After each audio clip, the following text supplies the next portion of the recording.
इनमें से तो मैं वाधवा जी को पहचान रही हूँ। आदरणीय विद्या भवन संस्था, संदीपनी वेद प्रतिष्ठान और शशि प्रभा मैडम और आप सब, मैं धन्यवाद करती हूँ जिन्होंने आज मुझे वेदांत दर्शन पर बोलने का अवसर दिया। मैं कोई बहुत ज्यादा इसकी विदुषी नहीं हूँ, थोड़ा बहुत जो भी मुझे आता है पढ़ा है उसी को आपके साथ मैं शेयर कर लेती हूँ।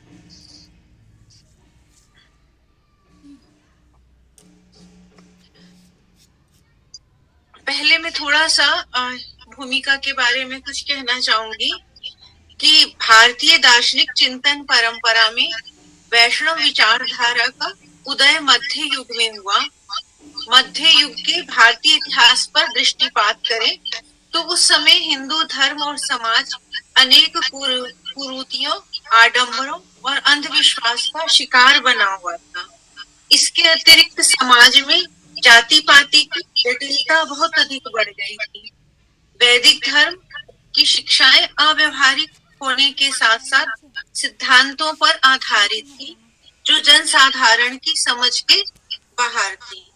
अतः जनता वैदिक धर्म से ऊब गई थी।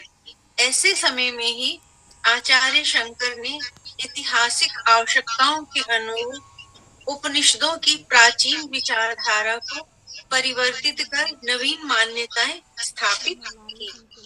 शंकराचार्य ने व्यापक स्तर पर भक्ति मत को ज्ञानवादी रूप में प्रसारित किया। शंकराचार्य के दर्शन का आधार वेदांत अर्थात उपनिषद था, परंतु शंकराचार्य का निर्गुण ज्ञानवादी दर्शन मन में उत्पन्न निराशा के विषाद को खत्म ना कर सका और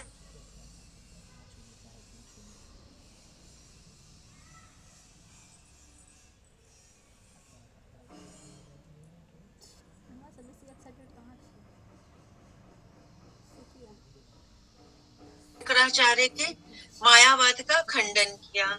शंकर के मायावाद के विरोध में ही दक्षिण के आलवार संतों ने वैष्णव भक्ति का आंदोलन प्रारंभ किया। इन आलवार वैष्णव संतों ने प्रेम स्वरूप ईश्वर को सामने लाकर वर्ग और वर्ण का भेदभाव मिटा दिया। जन सामान्य वैष्णव धर्म में दीक्षित होने लगा। वे विष्णु को परम सत्य मानते थे और उसी को सर्वोच्च सत्ता स्वीकार करते थे। आलवार एक तमिल शब्द है और इस शब्द का प्रयोग साधना के अर्थ में किया जाता है। इसका अर्थ है आत्मचिंतन में लीन, ज्ञान गंगा में गोता लगाने वाला या फिर भगवत चिंतन में निरंतर लीन रहने वाले ज्ञानी संत को आलवार कहा जाता था। वैष्णव संप्रदाय के नव उत्थान, नई स्फूर्ति और उसे प्राणवान बनाने में इन आलवार संतों के तमिल गीत बड़े ओजस्वी और प्रेरणादायक सिद्ध हुए। परंपरा अनुसार प्रसिद्ध एवं प्रमुख आलवार संतों की संख्या 12 बताई जाती है। इन आलवार संतों ने जाति, लिंग, वर्ण और वर्ग जैसे संकीर्ण विचारों के लिए कोई स्थान नहीं था। इन्हीं के ग्रंथ है नालायर दिव्य प्रबंधन।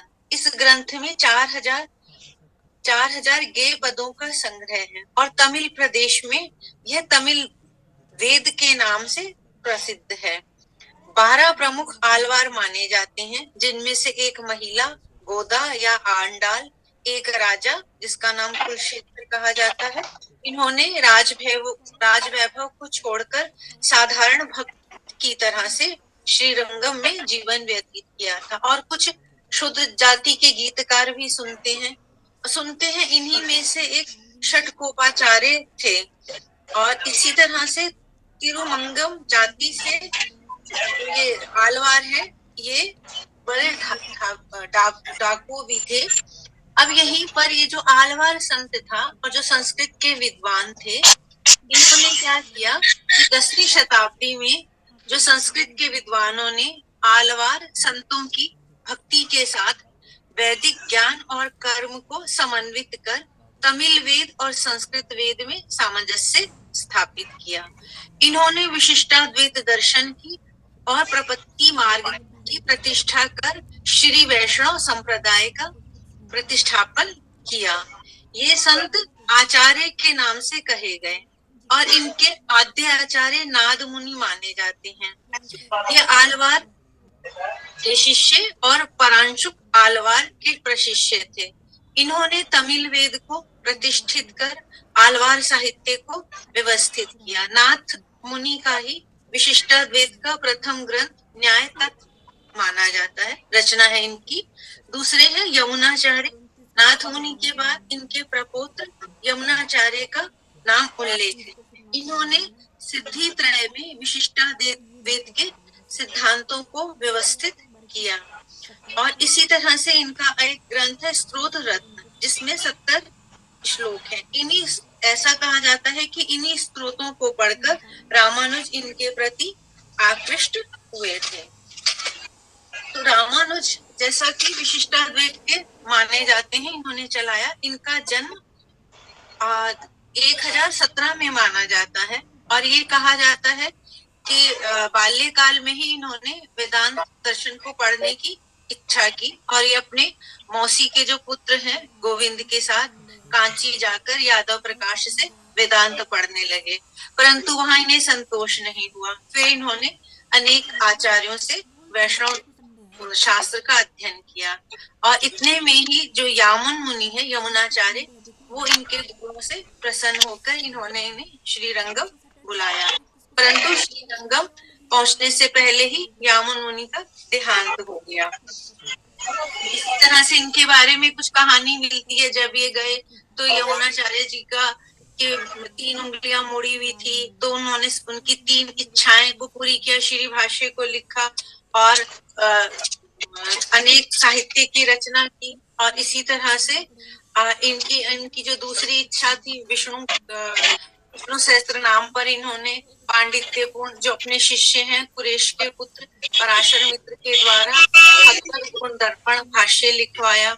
इसी तरह से जो रामानुज की रचनाएं हैं, रामानुज की रचनाएं, इनका वेदार्थ संग्रह एक रचना है। ये इसमें इन्होंने भास्कर और शंकर के मत का खंडन किया। यह मौलिक ग्रंथ है और ब्रह्मसूत्र पर श्री भाष्य, वेदांत सार, वेदांत दीप, गद्य त्रय, ये इस पर ईश्वर तथा प्रपत्ति विषयक सुंदर ग्रंथ है। गीता भाष्य भी इनका है। इसी तरह से परिवर्ती आचार्यों ने जो है श्री भाष्य को के गूढ़ार्थ को प्रकट करने के लिए अनेक वृत्ति ग्रंथों की रचना की, जिनमें से जो सुदर्शन सूर्य हैं उनकी श्रुत प्रकाशिका सर्वश्रेष्ठ भाष्य वृत्ति मानी जाती है। इसी प्रकार से इनके जो वेदांत देशिक हैं उन्होंने तत्व टीका की, न्याय सिद्धांत शतदूषणी, इसमें इन्होंने अद्वैत वेदांत का खंडन किया। और इसी तरह से इनके जो अनुयायी माने जाते हैं सबसे लोकाचार्य, जिन्होंने तत्व त्रय के रचयिता, और श्रीनिवासाचार्य जिन्होंने यतीन्द्र मत दीपिका लिखी है। जो भी क्लास पढ़ते होंगे, जिन्होंने एमए किया होगा, ये यतीन्द्र मत दीपिका जरूर उन्होंने पढ़ी होगी, श्रीनिवासाचार्य की है। इसमें संक्षेप में सारे विशिष्टाद्वैत के सिद्धांत संग्रहित है। इस प्रकार लोकाचार्य श्रीनिवासाचार्य ने इनके साहित्य को समृद्ध किया। थोड़ा सा मैं परिचय देके फिर इनके विशिष्टाद्वैत के बारे में कहूंगी। अब क्योंकि ये मैंने आलवार संत वाली चर्चा कर दी है, तो इसी तरह से थोड़ा सा ये भी बता के फिर विषय पर विशिष्टाद्वैत पर आती हूँ कि जो रामानुज थे, रामानुज के जो इनकी मृत्यु के 150 वर्ष के बाद 2 मत वैष्णव में 2 स्वतंत्र मत उठ खड़े हुए। एक कहलाता है टेंकले मत, दूसरा वड़कले मत। इन दोनों में जो टेंकले मत है वो तमिल वेद को की प्रामाणिकता को मानता है, संस्कृत के निबंध ग्रंथों में आस्था नहीं रखता। दूसरा जो मत है वड़कले मत, ये दोनों को प्रमाण कोटि मानता है पर संस्कृताभिमानी है। अब दोनों में अंतर क्या है? दोनों में अंतर केवल प्रपत्ति को लेकर है कि जीव के लिए कर्म आवश्यक है या नहीं है। तो जो टेंकले मत है वो कहता है कि प्रपत्ति के लिए ईश्वर की शरण, प्रपत्ति को भी आगे स्पष्ट करते हुए प्रपत्ति के लिए जीव को कर्म की आवश्यकता नहीं है। जैसे ही वो शरणापन होता है भगवान स्वयं जीव का उद्धार कर देते हैं। परंतु वड़कले मत कहता है कि नहीं, प्रपत्ति के लिए भी कर्म की आवश्यकता है। तो दोनों के दो उदाहरण के द्वारा इन मतभेद को दृष्टांत के द्वारा समझाया जाता है। एक मार्जर किशोर, दूसरा कपिल किशोर। मार्जर किशोर कहते हैं जैसे बिल्ली का बच्चा। अब बिल्ली का बच्चा देखो निश्चेष्ट रहता है, बिल्ली भी बिल्ली की शरण में रहता है। और जो कपी किशोर है, जो कपी किशोर है, जो बंदर का बच्चा है, वह शरणागत होने पर भी अपनी माँ के शरीर को जोर से पकड़ा रहता है। तो इन्हीं उदाहरणों के द्वारा वड़कले और टेंकले मत को स्पष्ट किया जाता है। इनके भेद को कि कपी किशोर वड़कले मत कहता है कि नहीं, भगवान की शरण में आने पर भी हमें जो कर्म है वो करने हैं, और टेंकले मत कहता है नहीं, हमें कर्म करने की आवश्यकता नहीं है। इस तरह से ये थोड़ा सा है। इसी के साथ साथ वैष्णव मत को समझाने की से पहले थोड़ा सा, क्योंकि जो वैष्णव के इतर संप्रदाय है उसी पर ही मुझे बोलना है, तो वैष्णव के जो इतर संप्रदाय हैं इनके लिए मैं थोड़ा सा संक्षेप में बोलना चाहूंगी कि जितने भी वेदांत के इतर संप्रदाय हैं, चाहे वो विशिष्टाद्वैत, द्वैताद्वैत, अद्वैताद्वैत जितने भी हों, जितने भी ये आगे हैं संप्रदाय, ये सबके सब उपनिषद, ब्रह्मसूत्र और भगवत गीता, ये तीनों ही प्रस्थान त्रयी के नाम से विख्यात हैं। और इसी को आधार बना करके इन्होंने वेदांत दर्शन को पल्लवित और पुष्पित किया है।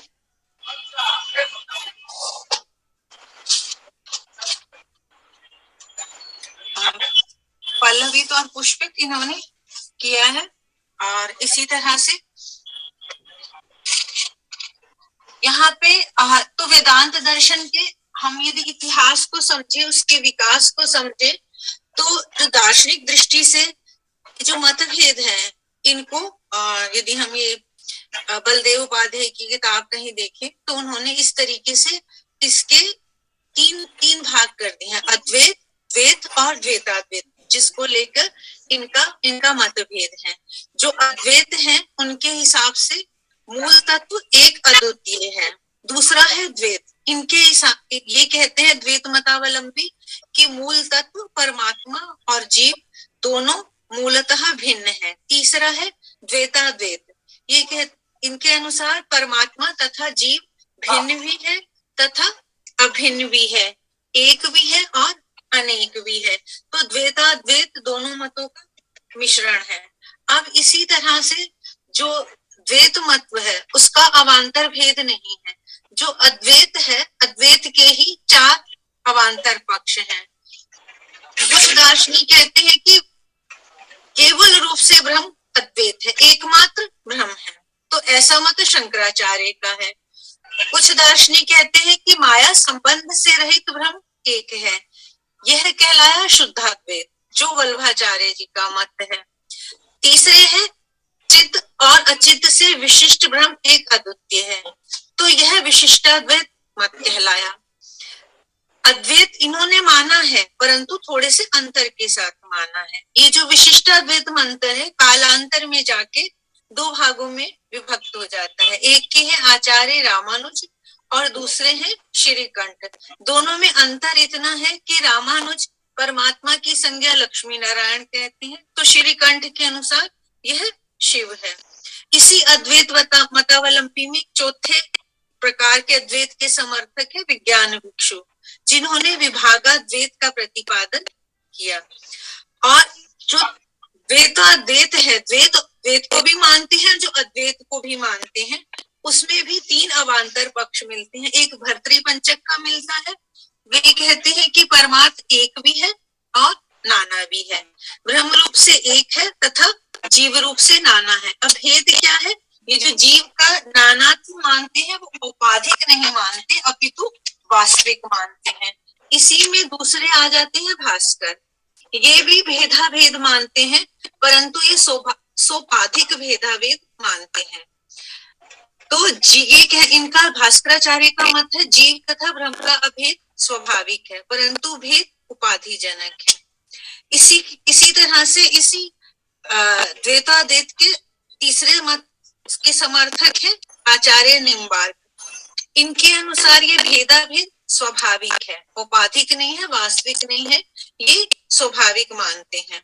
इस तरीके से जो वेदांत के संप्रदाय हैं अद्वैत द्वैत और द्वैताद्वैत, कुछ केवल अद्वैत मानते हैं, कुछ द्वैत और कुछ द्वैत और अद्वैत, इस तरीके से इसके जो वेदांत के संप्रदाय हैं इनका विकास आगे हुआ है।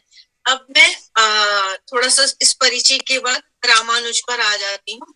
रामानुज का जो मत है वो विशिष्टाद्वैत कहलाता है। विशिष्टाद्वैत कहलाता है। अब यहाँ पर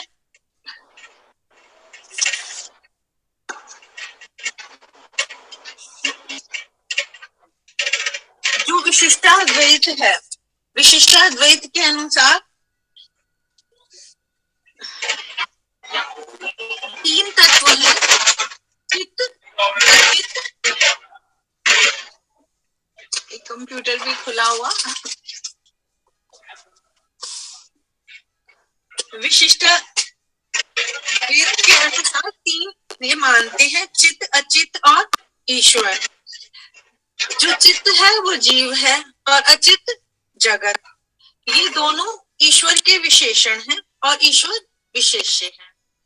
अतः चित्त और अचित्त विशेषणों से विशिष्ट अद्वितीय एकत्व ब्रह्म का प्रतिपादन करने के कारण इस मत को विशिष्टाद्वैत कहा जाता है। इसी तरह से इसी विशिष्टाद्वैत की व्याख्या पहले करूं तो जो शंकराचार्य हैं, शंकराचार्य कहते हैं कि ब्रह्म निर्विशेष है, उसमें कोई विशेषण नहीं है, वो अद्वितीय है। परंतु रामानुज का मत है कि ब्रह्म विशेष्य है और जीव और जगत विशेषण है। उनके अनुसार ब्रह्म सदैव विशेषणों से युक्त होता है, कभी भी निर्विशेष नहीं होता।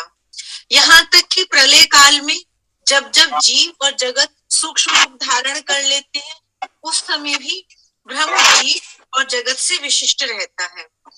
और सृष्टि के समय भी जब जीव और जगत स्थूल रूप धारण कर लेते हैं उस समय स्थूल चित्त और अचित्त से विशिष्ट रहता है। इस प्रकार रामानुज का मत सदैव विशिष्ट बना रहता है, वह कभी भी निर्विशेष नहीं रहता, जैसा कि शंकराचार्य मानते हैं। इसी तरह से जैसे शंकराचार्य के अनुसार निर्गुण निर्विशेष ब्रह्म ही एकमात्र परमार्थ सत्य है, जीव और जगत मिथ्या है, ब्रह्मात्म है। अब रामानुज जीव और जगत को क्या मानते हैं? क्या शंकर के समान मिथ्या मानते हैं? नहीं। रामानुज का मत है कि जीव जगत और ब्रह्म तीनों ही यथार्थ हैं और वो एक दूसरे से भिन्न सत्ताएं हैं, तीनों की सत्ता वे स्वीकार करते हैं और वे ब्रह्म को जीव और जगत को ब्रह्म की आत्मा बतलाते हैं। इस तरह से उन्होंने जीव और जगत को ब्रह्म के अधीन और उसके विशेषण के रूप में स्वीकार किया है। उनके मत में किसी भी वस्तु का ज्ञान बिना विशेषण के नहीं हो सकता, अतः वे ब्रह्म को चित्त और अचित्त से विशिष्ट मानते हैं।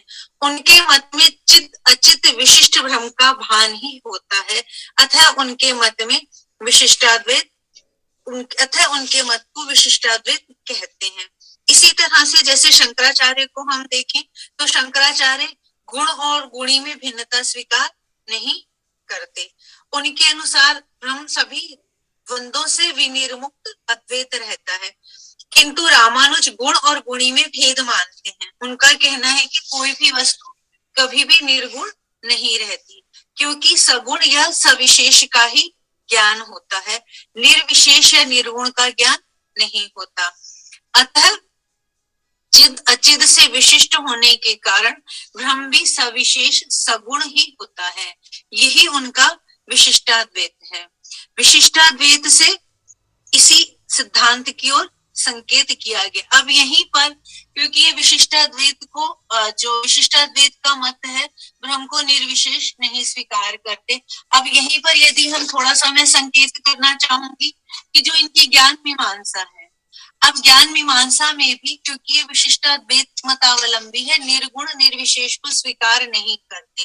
तो यदि हम इनके ज्ञान मीमांसा में प्रत्यक्ष की चर्चा करें तो प्रत्यक्ष भी जैसा कि निर्विकल्पक और सविकल्पक दो प्रकार का माना जाता है। जैसे न्याय दर्शन में हम देखते हैं कि निर्विकल्पक कहता है गुण नाम जाति आदि की योजना से रहित, परंतु ये इस प्रकार का निर्विकल्पक नहीं मानते। यहाँ पर ये अपनी ज्ञान मीमांसा में प्रत्यक्ष के स्वरूप को भी परिवर्तन करते हैं। रामानुज का कहना है कि जो निर्विकल्पक ज्ञान है वो कभी भी निर्विशेष नहीं होता। उस निर्विकल्पक में भी सभी ज्ञान सविशेष होते हैं। सभी पदार्थों के ज्ञान किसी न किसी विशेष गुण से युक्त ही होते हैं। और निर्विकल्पक के बाद जो सविकल्पक होता है उसमें सविकल्पक में ये कहते हैं कि उसका स्मरण होता है, उसका ज्ञान गुण के रूप में होता है। इस प्रकार से यहाँ जो वेदांत दर्शन है रामानुज इस जो निर्विकल्पक का स्वरूप है प्रत्यक्ष में, वो भी हम ज्ञान मीमांसा में इनकी भिन्नता पाते हैं कि बाकी अनुमान और ये तो माने ही है, पर यहाँ इनके प्रत्यक्ष के निर्विकल्पक के स्वरूप में न्याय वैशेषिक से अंतर आ जाता है और अपने विशिष्टाद्वैत की सिद्धि के लिए निर्विकल्पक के स्वरूप को अंतर में परिवर्तन करते हैं। आप इसी तरह से विशिष्टाद्वैत का और थोड़ी सी ज्ञान चर्चा प्रत्यक्ष की, इसी के बाद जो इसके तत्व हैं इन तत्वों पे भी थोड़ा सा विचार कर लेते हैं कि जो तीन तत्व मानते हैं, चित अचित और जीव। तो अब इसमें जो जैसे कि पहले भी कहा, चित जीव हो गया, अचित प्रकृति या जगत हुआ। ये दोनों नित्य और स्वतंत्र हैं और ये हमेशा सर्वांतर्यामी ईश्वर के अधीन होकर काम करते हैं, रहते हैं। चित और अचित इसी तरह से ये कहते हैं ईश्वर के शरीर है और ईश्वर उनकी आत्मा है। इस तरीके से इनके संबंध को दिखाते हैं।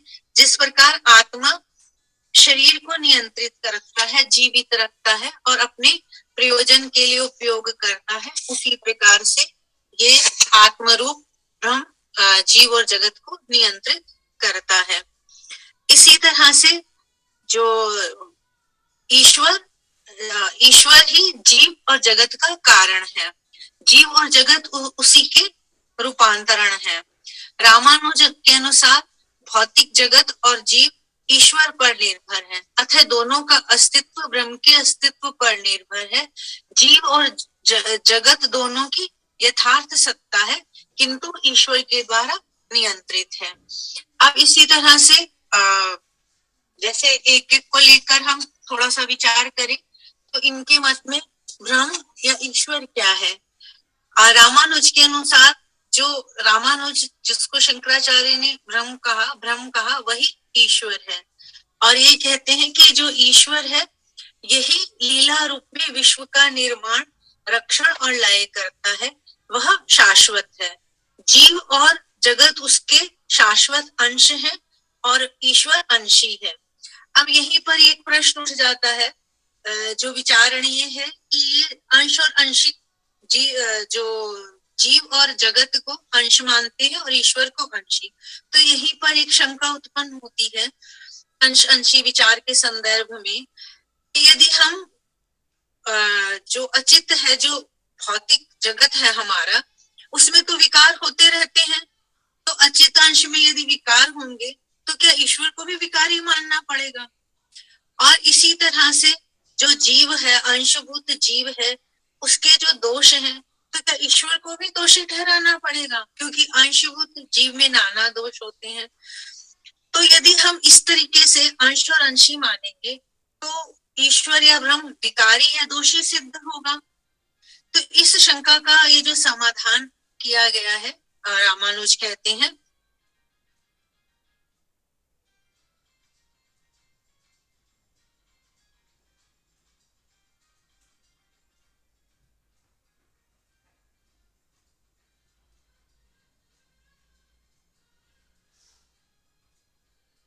नियमित करता है, उसी प्रकार चित्त, ईश्वर भी चित्त अचित्त को भीतर से नियमित करता है, और इसीलिए ईश्वर को अंतर्यामी कहा जाता है। तो अंतर्यामी की ये भी व्याख्या है, और इस तरीके से जो ईश्वर चित्त अंश अंशी विचार में जो दोष आए ईश्वर ब्रह्म के विकारी होने का, उसका समाधान किया गया। और एक उदाहरण दिया जाता है कि यदि शरीर अंधा या लंगड़ा हो जाए तो उससे आत्मा, उन दोषों से आत्मा युक्त नहीं होता, अतः ईश्वर विकारी नहीं है। इस तरीके से इसका शंका का समाधान करते हैं। सॉरी, पता क्या मैं आउट हो गई? मैम आपको पिक्चर नहीं आ रही, ऑडियो तो आ रहा है। हाँ, पिक्चर आने लगी है। मोबाइल भी ऐसे ही है, कंप्यूटर चल नहीं रहा। अभी मैम ठीक आ रहा है। ठीक है, ठीक है। अब मेरी बात क्लियर हो रही है? जी मैम, जी जी। एक मोबाइल हाथ में सोचता था ना, तो थोड़ा थोड़ा देखे जितना आता है। मैं कोई विदुषी तो नहीं। अब दूसरी जरा हम ईश्वर के स्वर करें, अंश के बाद, विचार के बाद। इसी तरह से अब यहीं पर ये यहाँ पर ये कहा गया है कि जब ये सृष्टि करता है तब भी चित्त और अचित्त से विशिष्ट रहता है, और प्रलय के समय में भी चित्त और अचित्त से विशिष्ट रहता है। तो उसमें इसका स्वरूप क्या है? प्रलय काल में विषयों का अभाव है, फिर ये कैसे विशिष्ट रहता है? तो ये कहा गया है कि प्रलय काल में जब विषयों का अभाव है, परंतु सूक्ष्म रूप में शुद्ध चित्त और अचित्त से विशिष्ट रहता है, तो इसको कारण ब्रह्म कहते हैं, क्योंकि तीनों की ये सत्ता स्वीकार करते हैं। यही कारण ब्रह्म है। और सृष्टि के समय जीव और जगत के रूप में ये व्यक्त होता है, तब भी वह विशिष्ट रहता है। तो इस प्रकार कार्य ब्रह्म, कारण ब्रह्म और कार्य ब्रह्म, चाहे वो प्रलय हो चाहे वो सृष्टि हो, सूक्ष्म रूप में भी वह चिद अचित से विशिष्ट रहता है, और स्थूल रूप में भी चिद अचित से विशिष्ट रहता है। इस प्रकार जो रामानुज है, ईश्वर को जगत का उपादान कारण और निमित्त कारण दोनों मानते हैं।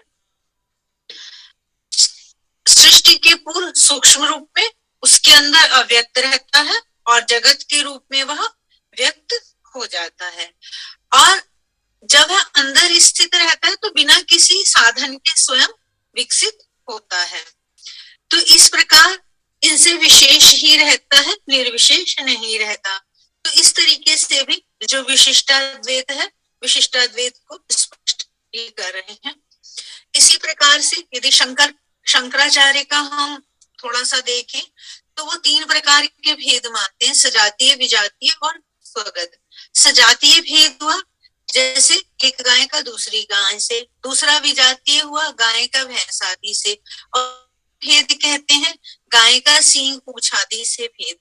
अब ये जो रामानुज कहते हैं, शंकराचार्य इन तीनों से रहित मानते हैं, परंतु ये कहते हैं कि नहीं, जो ईश्वर है या ब्रह्म है, सजातीय और विजातीय भेदों से शून्य रहता है, किंतु वह स्वगत भेद से शून्य नहीं रहता है, और वह कभी भी निर्विशेष निर्गुण ये कहा ही गया है। और इसी तरह से जो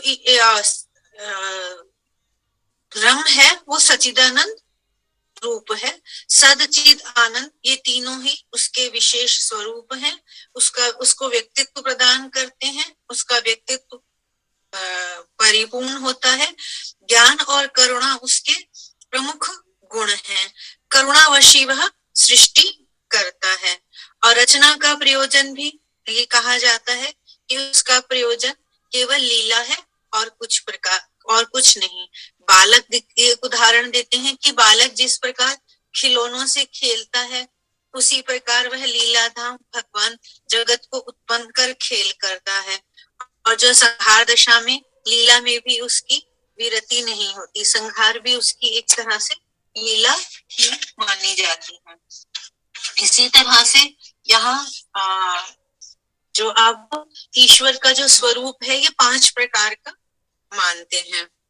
5 प्रकार का मानते हैं कि पर, विभु, विभव, अंतर्यामी और अर्चावतार। अब ईश्वर का पर विभु क्या है? वासुदेव है। वासुदेव भी क्या है? ईश्वर का एक रूपांतर है। इसको नारायण भी कहते हैं। यह वैकुंठ में विश्वास करता है, शेष शैया पर शयन करता है, लक्ष्मी भू लीला के द्वारा सेवित है, शंख चक्र आदि उसके आयुध हैं और वह किरीट आदि दिव्य आभूषणों से विभूषित है। अब ईश्वर का विभु स्वरूप क्या है? इसके जो विभु स्वरूप में ये कहते हैं संकर्षण, प्रद्युमन और अनिरुद्ध इसके रूप हैं, ये आंशिक रूप है। ईश्वर लीला के लिए इन स्वरूप को धारण करते हैं। अब ईश्वर का विभव रूप क्या है? विभव रूप ये कहते हैं ये अवतार है। भगवान सज्जनों की रक्षा और दुष्टों के विनाश के लिए अवतार लेते हैं। अब ईश्वर का चौथा रूप जो है अंतर्यामी। अंतर्यामी रूप के जैसे कि अभी पहले भी कहा गया था कि चित अचित को भीतर से नियंत्रित करता है, ये इसका अंतर्यामी रूप। और अर्चावतार रूप क्या है? अर्चावतार रूप ईश्वर की उपास्य मूर्ति है। तो इस प्रकार रामानुज के अनुसार ईश्वर अंशी और जीव उसका अंश है।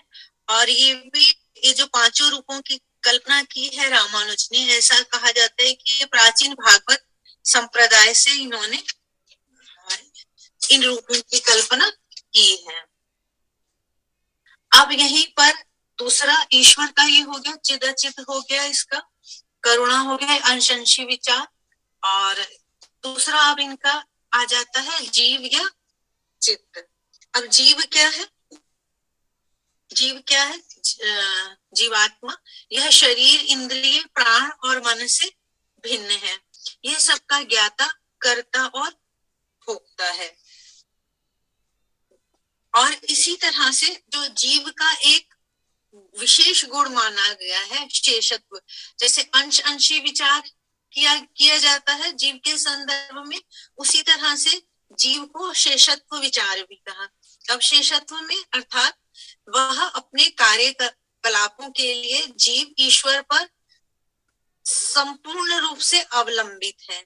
ईश्वर अनुग्रह के बिना अपने कर्तव्यों का सुचारू रूप से संपादन नहीं कर सकता। और इसी तरीके से क्या है, वह अणुरूप माना गया है। और अणुरूप माना गया है और वो हृदय पद्म में निवास करता है। अब यहाँ पर थोड़ा सा कि जो इसका अद्वैत, यहाँ ये अणु मानते हैं, जबकि अद्वैती क्या है, उसको विभु बताते हैं। अब यहीं पे जो दोनों का मत है, अद्वैत मत में एक माना गया है, परंतु कहा जाता है कि देह आदि उपाधियों के कारण वह नाना प्रतीत होता है। परंतु रामानुज कहते हैं कि नहीं, जीव अनंत है और वो एक दूसरे से पृथक है। इस प्रकार से ये थोड़ा सा इन दोनों के में अंतर आ जाता है।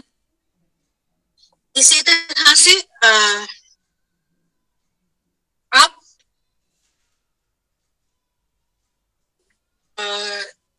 जो जीव और ब्रह्म है उसका संबंध कैसा है, इन दोनों का यहीं पर जैसे दोनों का संबंध है, तो ये जो भेद मूलक श्रुतियां हैं उसका समाधान किया गया है कि दोनों का संबंध ऐसे बताया गया है कि ये जितनी भी ये श्रुतियां हैं वो जीव को ब्रह्म से नितांत पृथक स्वतंत्र बतलाती हैं, ऐसा रामानुज का कहना है। अतः इन दोनों का अभेद बतलाना वास्तविक नहीं है। तो वो कहते हैं कि ब्रह्म अखंड है। फिर एक प्रश्न उठता है कि ब्रह्म अखंड है, फिर जीव को उसका अंश कैसे बताया जा रहा है, कहाँ तक उचित है। तो रामानुज का कहना है कि जिस प्रकार चिंगारी जो है अग्नि का अंश है, उसी प्रकार देह देही का अंश है। यही जो है दोनों में जो भेद अभेद मूलक श्रुतियां हैं उसका तात्पर्य यही है। इस तरीके से आप छोटे छोटे जो प्रश्न हैं जो विशिष्टाद्वैत में शंकराचार्य को लेकर के जो सिद्धांतगत प्रश्न शंकाएं आ सकती थी उसका समाधान भी रामानुज के मत में किया गया है। इसी तरह से जो जीव है, जैसे एक इसका हो गया अणु रूप मानना और फिर उसके अलावा शेषत्व संबंध स्वीकार करना, और इसी तरह से ये जीवात्मा की 3 कोटियां मानते हैं, 3 प्रकार के हैं, एक बद्ध, एक मुक्त और तीसरा नित्य। अब बद्ध कौन है? जो अज्ञान के कारण संसार चक्र में उत्पन्न संसारी जीव बद्ध हैं, और बद्ध जीव के भी 4 वर्ग हैं, देव, मानव, पशु तथा स्थावर। इनमें कोई तात्विक भेद नहीं है, ये जो कहा जाता है शरीर भेद से ये भेद है। और जब तत्वमसि वाक्य के द्वारा जब जीव और ब्रह्म के ऐक्य का ज्ञान हो जाता है और ब्रह्म के साथ तादात्म्य हो जाता है, तो जीव मैं ब्रह्म अहम ब्रह्मास्मि यह अनुभव करता है, तब वह मुक्त जीव कहलाता है। और जो नित्य जीव है वो वैकुंठ में निवास करते हैं, उनका कभी संसार में आवागमन नहीं होता। इस तरीके से जो जीव है उसके में थोड़ी सी चर्चा मैंने की कि किस तरीके से भेद माने गए। अब जो तीसरा इनका अचित माना गया है, जगत माना गया है, इसमें कि जो अचित है जिसको प्रकृति कहते हैं या जगत कहते हैं, इसे भी रामानुज 3 प्रकार का मानते हैं। एक शुद्ध सत्व, दूसरा मिश्र सत्व और तीसरा सत्व शून्य। अब जो शुद्ध सत्व है उसको ये नित्य विभूति कहते हैं। अब शुद्ध सत्व जो है रजस गुण से शून्य केवल सत्व गुणात्मक होता है, यह नित्य है, आनंदजनक है एवं शरीर आदि रूप है, परंतु यह सांख्य की प्रकृति से सर्वथा भिन्न है। सांख्य की प्रकृति त्रिगुणात्मिका, तीनों गुणों से युक्त है। रामानुज की प्रकृति विशेष्य है और तीनों गुण उसके विशेषण हैं। सांख्य की प्रकृति स्वतंत्र है, रामानुज की प्रकृति जीव या ईश्वर के अधीन है। इसी तरह से सांख्य की प्रकृति में तीनों गुण सदैव रहते हैं, इस प्रकृति में एक गुण सत्व अकेला ही रहता है, इसमें सत्व और रजस का लेश मात्र भी संसर्ग नहीं रहता। अब जैसा कि शुद्ध सत्व है, शुद्ध सत्व को इन्होंने नित्य विभूति का ये थोड़ा सा सांख्य से कंपैरिजन बता दिया। अब जो नित्य विभूति है, नित्य विभूति कौन कौन सी है? जो शुद्ध सत्व है, नित्य एवं मुक्त पुरुषों के शरीर, भोग साधन चंदन कुसुम आदि और भोग्य साधन वैकुंठ, परम व्योम, परम पद, विमान आदि नित्य विभूतियां हैं। तो इस तरह से शुद्ध सत्व के अंतर्गत नित्य विभूति और नित्य विभूतियां ये हैं। दूसरा है मिश्र सत्व। जब सत्व, रजस और तमस तीनों गुण एक साथ मिश्रित होकर रहते हैं तो इसे मिश्र सत्व कहते हैं, और यही मूला प्रकृति है, इसी को मूला प्रकृति कहते हैं। इसी को अविद्या और माया भी कहते हैं। अद्भुत एवं परम विचित्र सृष्टि रचने के कारण इसे माया कहते हैं, और ज्ञान का विरोधी होने के कारण इसे अविद्या कहते हैं।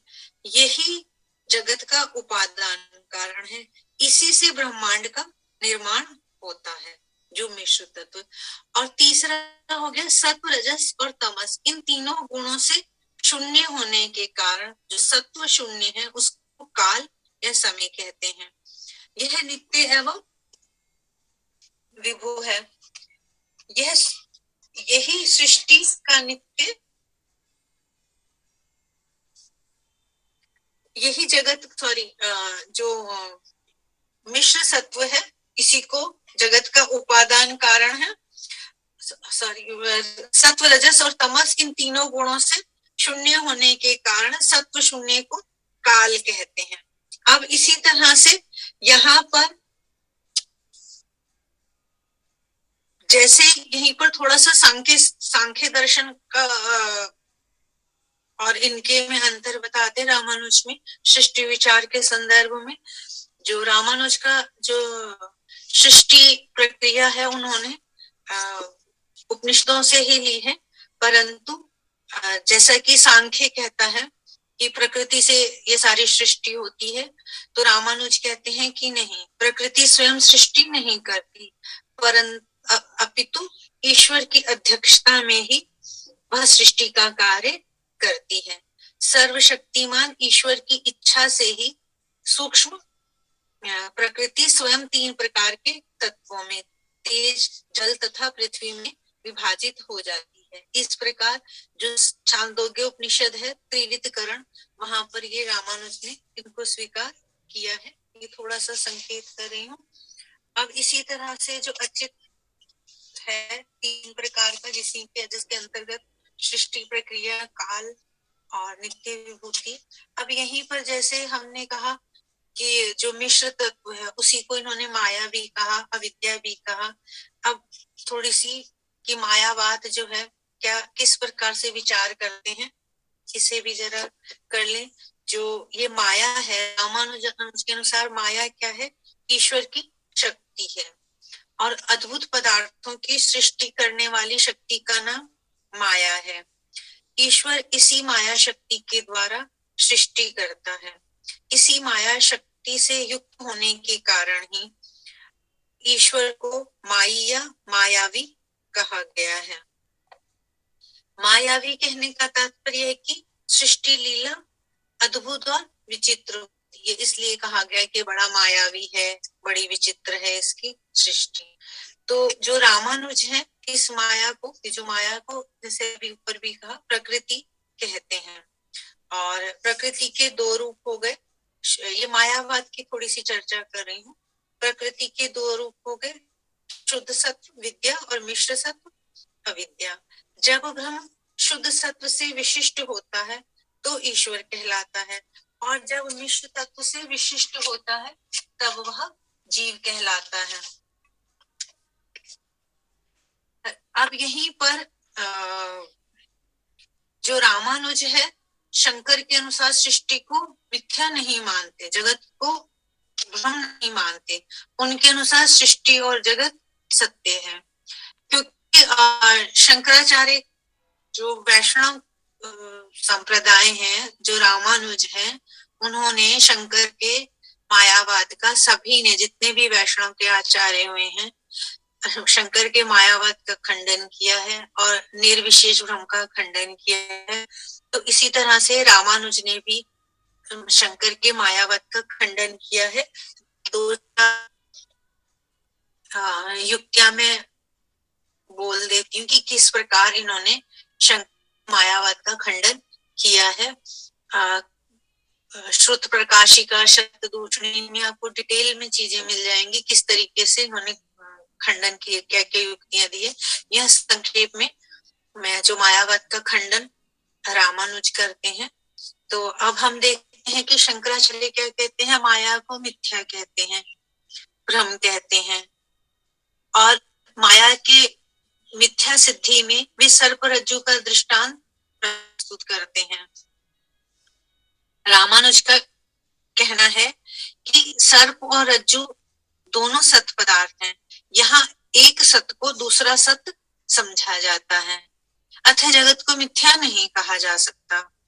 तो इस प्रकार से एक इनका। फिर दूसरा जो शंकराचार्य कहते हैं कि माया को सत और असत से विलक्षण और अनिर्वचनीय कहते हैं।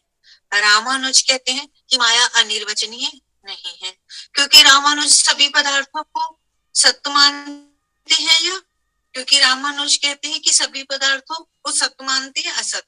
अतः माया भी या तो सत्य होगी या असत होगी, सभी पदार्थ या तो सत्य असत। तो सत असत से विलक्षण कहना दोषग्रस्त है, इस तरह से ये उसको अनिर्वचनीय नहीं मानते। अब इसी तरह से जिस प्रकार शंकराचार्य कहते हैं कि शंकराचार्य माया को सृष्टि का कारण मानते हैं, तो रामानुज कहते हैं कि ये बताया जाए कि उस अविद्या या माया का आधार क्या है, कि जिसके अनुसार सृष्टि का कारण है। ब्रह्म को उसका आश्रय नहीं कह सकते कि इस माया का आश्रय कौन है, अविद्या का आश्रय कौन है। हम ब्रह्म को आश्रय नहीं कह सकते क्योंकि ब्रह्म स्वयं प्रकाश है, ज्ञान रूप है और परिपूर्ण है। तो दूसरे यदि हम कहें कि अविद्या ब्रह्म को आवृत कर लेती है, क्योंकि ब्रह्म स्वयं आवृत भी कर सकती है, तो ये भी हम नहीं कह सकते क्योंकि ब्रह्म स्वयं तेजोमय है। तो जीवात्मा को क्या अविद्या का आश्रय माना जाए? तो कहते हैं कि नहीं, क्योंकि कारण रूप, जो कारण रूप अविद्या है, कार्य रूप पर कैसे कैसे रह सकती है, क्योंकि जीवात्मा स्वयं अविद्या का कार्य है, अविद्या के कारण प्रकट होता है, अतः जीवात्मा को उसका आश्रय नहीं मान सकते। तो अविद्या के स्वरूप का निश्चय नहीं कर सकते, किसी भी प्रमाण के द्वारा उसका अस्तित्व नहीं सिद्ध होता। ब्रह्म ज्ञान से अविद्या की निवृत्ति, ऐसा ब्रह्म ज्ञान से अविद्या की निवृत्ति भी नहीं हो सकती, क्योंकि अमूर्त ज्ञान के द्वारा मूर्त भाव रूप अविद्या की निवृत्ति असंभव है। वस्तुतः यह जगत अर्थपूर्ण है, इसे मिथ्या घोषित नहीं किया जा सकता। इस प्रकार रामानुज ने जगत को, शंकर के मायावाद का खंडन करके जगत को सत्य सिद्ध किया है कि हम उसे केवल मिथ्या या भ्रम नहीं कह सकते।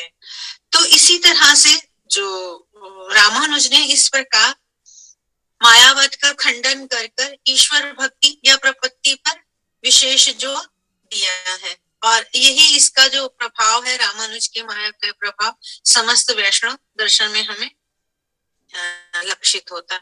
अब थोड़ा सा मोक्ष पर भी कर लें। अब मोक्ष कैसे प्राप्ति होगी? जैसे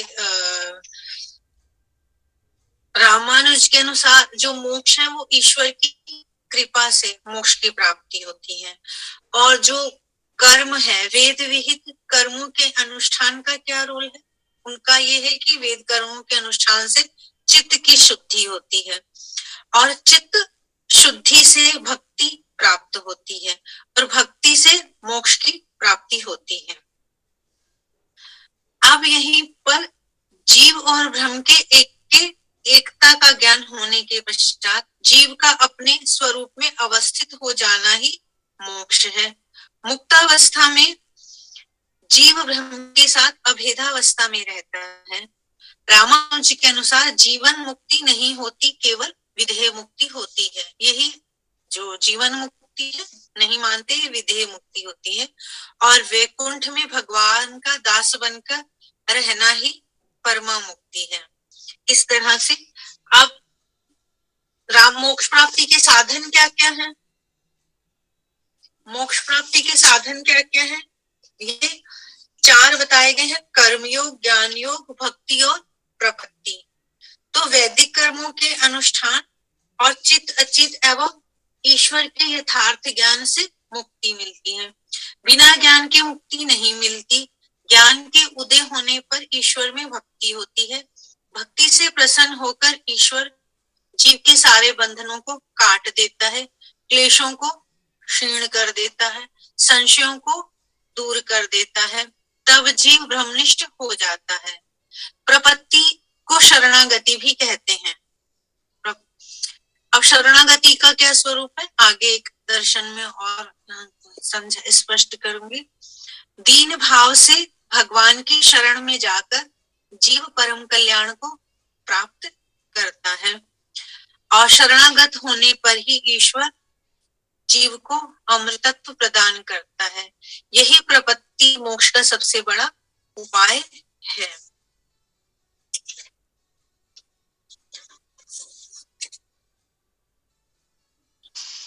अब एक 2 लाइन और। अब जैसे अद्वैत वेदांत में कहा जाता है कि मुक्त आत्मा जो है वो ब्रह्म के साथ अभिन्न हो जाता है, परंतु जो विशिष्टाद्वैत हैं वो कहते हैं कि मुक्त आत्मा ईश्वर के समान हो जाता है।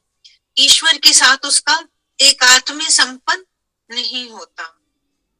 मुक्त जीव में सर्वज्ञत्व और सत्य संकल्पत्व गुण आ जाते हैं, परंतु सर्वकर्तृत्व गुण ईश्वर के साथ ही रहता है। मुक्त जीव संकल्प सिद्ध हो जाता है, परंतु जगत की सृष्टि, स्थिति तथा लय में उसका तनिक भी अधिकार नहीं रहता। और इसी तरह से जीवित दशा में तो मुक्ति मानते ही नहीं है। और वैकुंठ में ये परमा मुक्ति की चर्चा भी करते हैं। परमा मुक्ति क्या है? वैकुंठ में भगवान का किंकर बनना ही, किंकरी ही परमा मुक्ति है। इसी तरह से हमने जैसे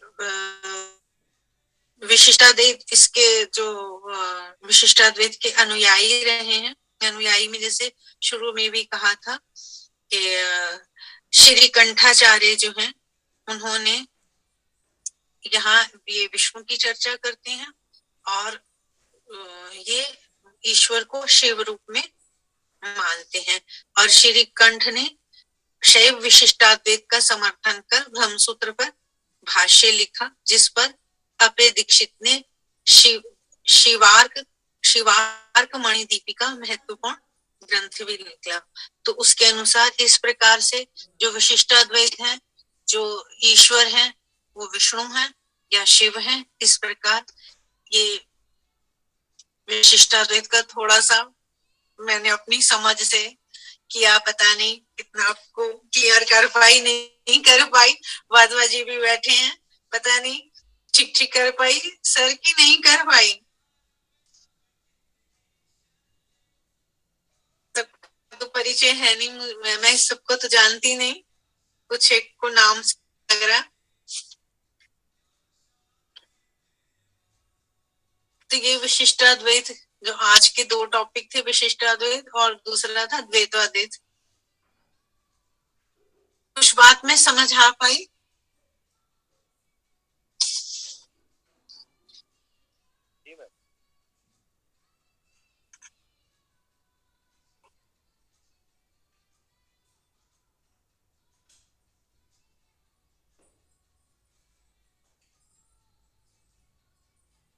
नमस्ते जी।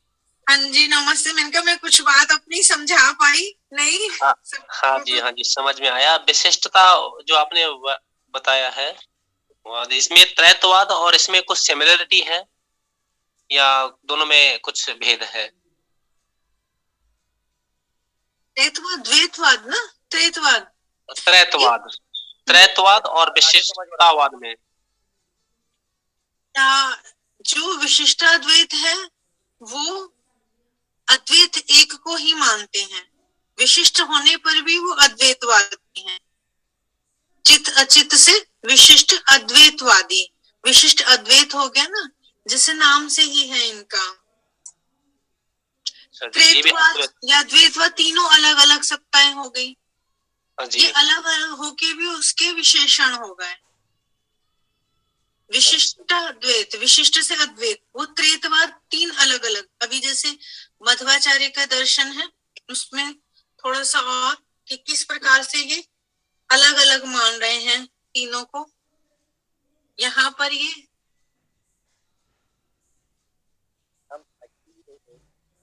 विशिष्ट अद्वैत है। तीन तत्व यहाँ भी हैं, तीन वहां भी हैं। ये तीन दोनों विशेषण है, वो विशेष्य हो गए। वहां पे तीन अलग अलग हो गए। अच्छा जी, ठीक है जी, धन्यवाद।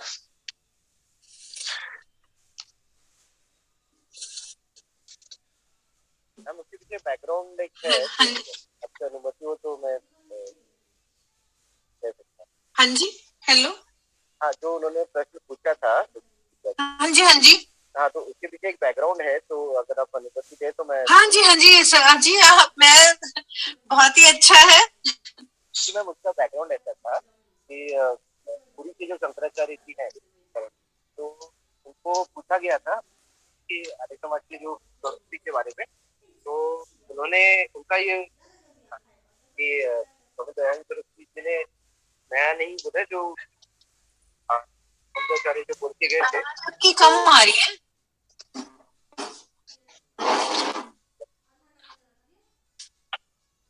हेलो, हाँ जी। आप कहेंगे मुझे भी कुछ लाभ होगा? एक्चुअली वो पुरी की शंकराचार्य जी बोला था कि हमें दयानंद सरस्वती समझे, तो उन्होंने कुछ नया नहीं बोला। रामानुजाचार्य जी का जो उसका जो धारणा थी, जो फिलॉसफी था, उसी को उन्होंने रीपैकेज करके कर दी। तो ये प्रश्न बहुत बार उठता रहता है कि क्या द्वैत और विद्यार्थी है, तो उसका एक कॉन्टेक्स्ट सार्वजनिक तौर पे उन्होंने कहा था कि शंकराचार्य जी है, तो उन्होंने ये कहा है तो ही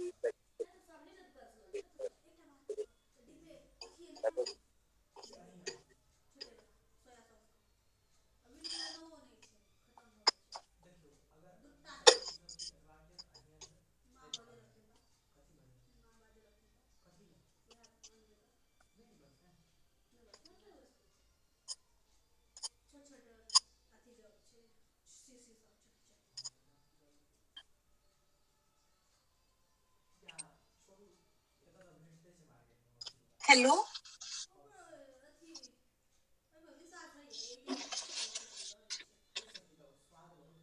हेलो, कोई और? हेलो मेरा जो पॉइंट रखा था वो हो गया। हेलो, हाँ अनीता, कैसे तुम अपना आज आवाज ही नहीं, पता नहीं मोबाइल में। हाँ आवाज नहीं आ रही, तुम अपना वीडियो ऑफ कर दो। मूर्ति जी, आपका प्रश्न क्या है, फिर से बोलेंगे please?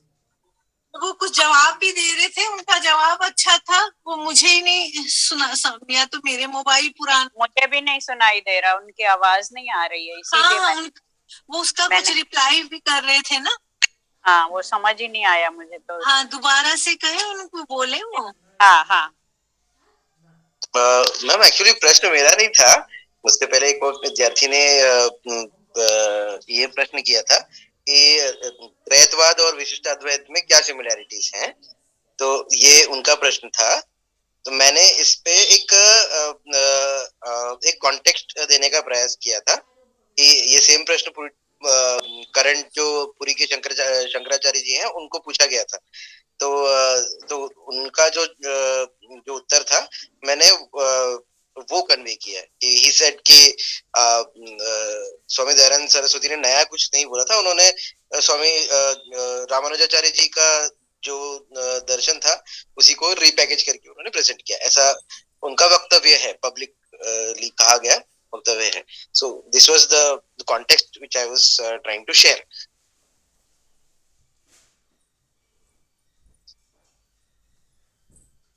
Hello, am I audible? हाँ जी, हाँ जी। लेकिन आपका जो but your the question somebody raised was कि what is the distinction between Dvaita and Vishishtadvaita? No, right? no ma'am, the similarities between Traitavad and Vishishtadvaita. Okay, Traitavad and Vishishtadvaita. So whatever may be the similarities, there are one or two similarities, but the basic difference is that there are three Anadi and Nitya entities in Traitavad. And Vishishtadvaitavad, भले ही वो विशिष्ट हैं, चिद अचिद विशिष्ट, लेकिन है तो वो बेसिकली अद्वैतवाद, जो कि अद्वैतवाद तो उनको स्वामी दयानंद को स्वीकार नहीं है। अद्वैतवाद में एक ही मुख्य जो एंटिटी है वो एक है, और वो चिद अचिद से विशिष्ट है, ये उनका विशेष प्रतिपादन है जी। तो साम्य होते हुए भी उसमें भेद है, उसमें अंतर भी है। मुख्य अंतर यही है कि वो त्रैतवाद नाम से ही स्पष्ट है कि वो तीन अनादि और तीन नित्य सत्ताएं स्वीकार करते हैं, ईश्वर, जीव और प्रकृति। और यहाँ पर जो है वो चिद अचिद विशिष्ट ब्रह्म है, वो सब उसकी शक्तियां हैं, उसके विशेषण हैं, लेकिन वस्तुतः तो वो अद्वैतवाद है ना। ब्रह्म सूत्र की व्याख्या की जा रही है जी। बस यही कहना था, और ये समझना भी था कि पीछे वाला आपका वक्तव्य मैं नहीं सुन पाई थी जी। धन्यवाद। अनीता, तुम अपना शुरू करो बेटा। अच्छा मैडम, वो दूसरा था कोई और? हाँ मैडम, मेरा नाम रजत अग्रवाल है और आपसे मेरा प्रश्न है कि ये ब्रह्म और ब्रह्म के बारे में आप बता रही थी, ब्रह्म और आत्मा में क्या फर्क है होता है? क्योंकि श्री भगवत गीता सिर्फ आत्मा की बात करती है और ईशोपनिषद जैसे है वो ब्रह्म की बात भी करता है। तो मुझे इनमें इन दोनों में फर्क पता नहीं चल रहा, समझ में नहीं आ रहा है, तो आप मुझे थोड़ा बताएंगे इस बारे में, और जितना डिटेल में बता सके आप बताइए।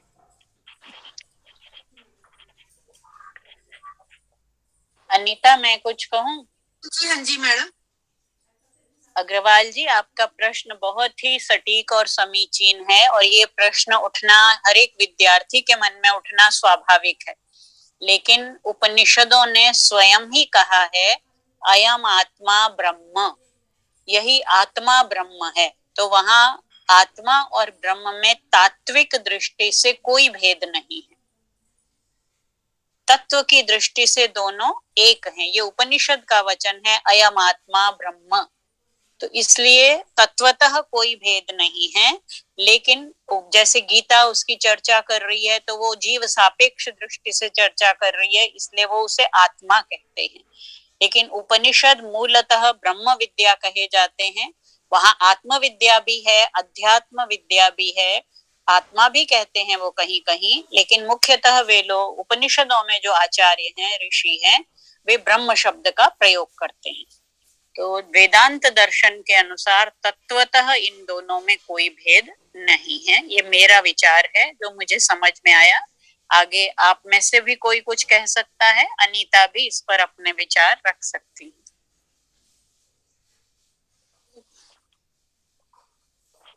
नहीं मैडम, आपने ठीक ही कहा है।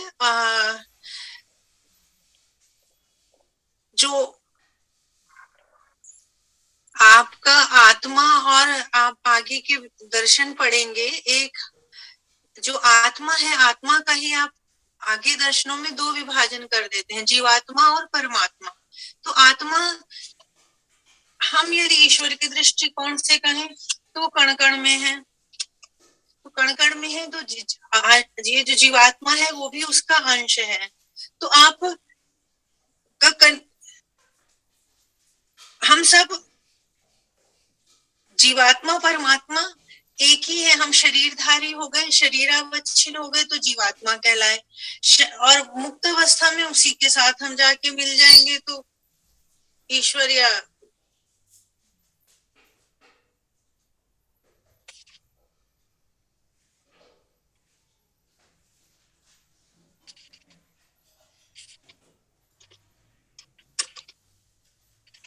सॉरी ये बीच में इंटरप्शन हो रहा है।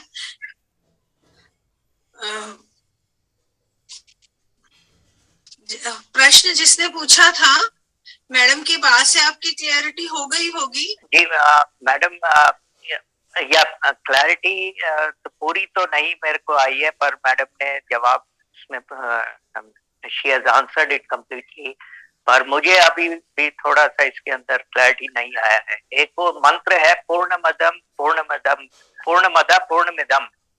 जिसमें ये कहा गया है कि ब्रह्म में ही लीन हो जाता है, और आप भी अभी जैसे कह रही हैं कि आत्मा जाके ब्रह्म में ही लीन हो जाती है। इसी तरह ही 10 अवतार हुए हैं, उसमें पूर्ण अवतार भी 3 है और बाकी उनमें जीव का भी अंश है। तो क्या ऐसा कहा जा सकता है कि आत्मा में जीव का अंश होता है और ब्रह्म पूरी तरह से पूर्ण अवतार है, उसमें पूरा ही जो ईश्वर वो पूरा ही ईश्वर है और आत्मा पूरी ईश्वर नहीं है? क्या ऐसा कहा जा सकता है?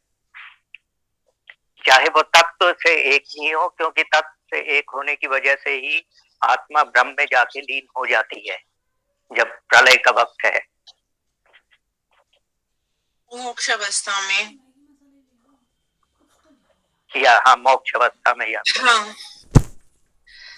अब जैसे आपने पूर्ण विशेषण लगा दिया ना कि वो पूर्ण है या नहीं है, आपके मन में पूर्ण और अपूर्णता वाला प्रश्न चल रहा है।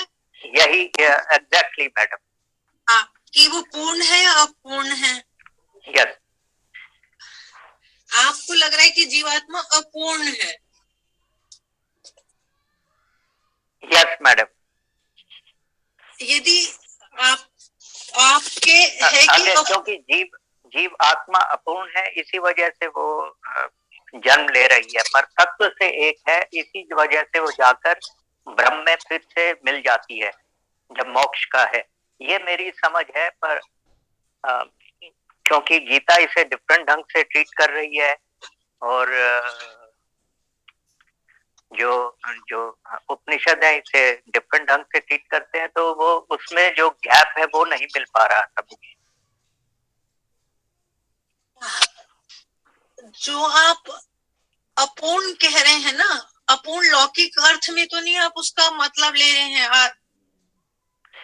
मुझे इतना समझ नहीं है मैडम।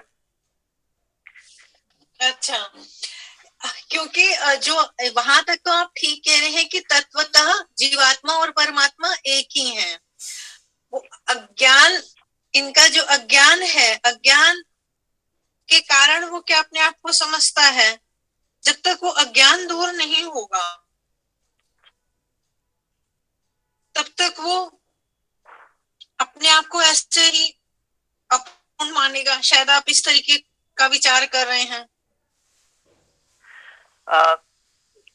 जो मैं इसको ऐसे देख रहा हूँ कि जो आत्मा है उसका कुछ बंधन है, उसके कुछ प्रवृत्ति भी है और किसी वजह से वो जन्म ले रही है, कोई भी वजह हो सकती है। और ब्रह्म जन्म नहीं लेता है और फिर भी वो आत्मा जाकर उसी ब्रह्म में लीन हो जाती है, ऐसा मैं समझता हूँ। तो इसको वो इन दोनों में फर्क क्या है? चाहे वो तत्व रूप से एक ही हो, एलिमेंटल लेवल पे वो एक ही हो, पर इसी वजह से वो जाके एक दूसरे में लीन हो जाते हैं। तो इसमें फर्क फिर भी क्यों आ रहा है?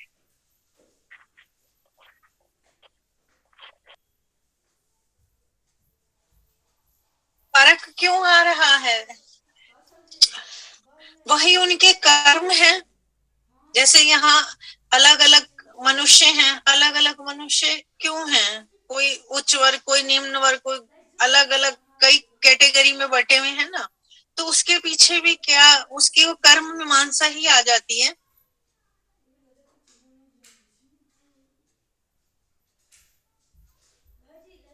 जी मैडम, राइट, मैं इसे धीरे धीरे ही समझ पाऊंगा। मेरे को ये काफी वक्त से ये मेरे दिमाग में चल रहा है, तो पर मैं इसे अभी तो नहीं समझ पाऊंगा, पर हो सकता है आगे वाली क्लासेस में मैं समझ कोई बात नहीं, फिर अलग से कभी चर्चा करेंगे। जी मैडम, यहाँ बहुत कंफ्यूजन है कि आत्मा तो अल्पज्ञ है और ईश्वर सर्वज्ञ है। परमात्मा जो है, ईश्वर सर्वव्यापक है और आत्मा एक देशी है। तो ये दोनों एक कैसे हो सकते हैं? ये एक दोनों कैसे हो सकते हैं?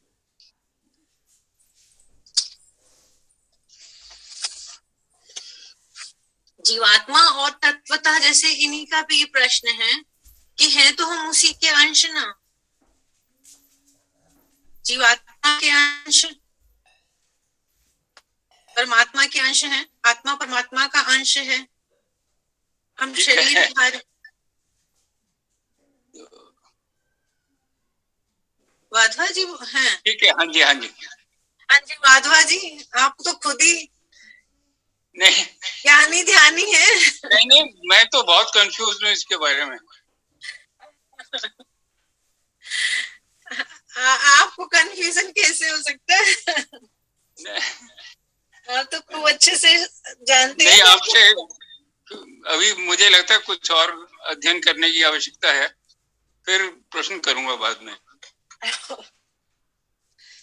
चलिए ठीक है। मैम, एक प्रश्न था रामानंदी संप्रदाय के बारे में।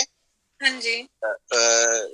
जिनके अंडर में जो अभी तात्कालिक के जो श्री राम मंदिर आता है अयोध्या का, तो क्या वो एक ब्रेकअवे फैक्शन बोल सकते हैं जो विशिष्ट अद्वैत का? नहीं, ऐसे ये फिर आगे इसका यदि हम इतिहास में देखेंगे ना, भक्ति आंदोलन में जाएंगे जी, तो उस चीज को मैंने उठाया नहीं है। इनके जो शिष्य चले उत्तर भारत में, फिर रामानंद, कबीर, इस तरीके से वो संत परंपरा वाला आ जाता है। बट उनका दर्शन का जो पॉइंट ऑफ व्यू है वो तो विशिष्टाद्वैत ही हुआ ना रामानंदी का, उसी के अनुयायी है ना जो जी रामानंद। फिर उनके अपने ग्रंथ, तो उनकी चर्चा जब करेंगे फिर उनके और थोड़ा सा देखेंगे कहाँ किस चीज को उन्होंने कैसे किया। जी मैम ये कंफ्यूजन था मैम, तो आपने क्लियर कर दिया, उत्तर भारत में जैसे दक्षिण भारत और उत्तर भारत में रामानंद जी का कहा जाता है कि इसी के अनुयायी थे। यहाँ भक्ति आंदोलन के संदर्भ में हम देखें तो यही वहां जाके इन्होंने उसका प्रचार प्रसार किया। जी मैम वो मुझे वही सिद्धांत जानना था कि द सिद्धांत इज द सेम और नॉट। ओके धन्यवाद मैम। जानबूझ के उस वाले को छोड़ दिया था, मैंने सोचा कहीं लंबा ना हो जाए। जी मैम चलिए ठीक है, कल देखती हूँ थोड़ा सा। धन्यवाद मैम। चलिए अब ये दर्शन था दूसरा विषय जिसे मुझे बोलना है, द्वैताद्वैत।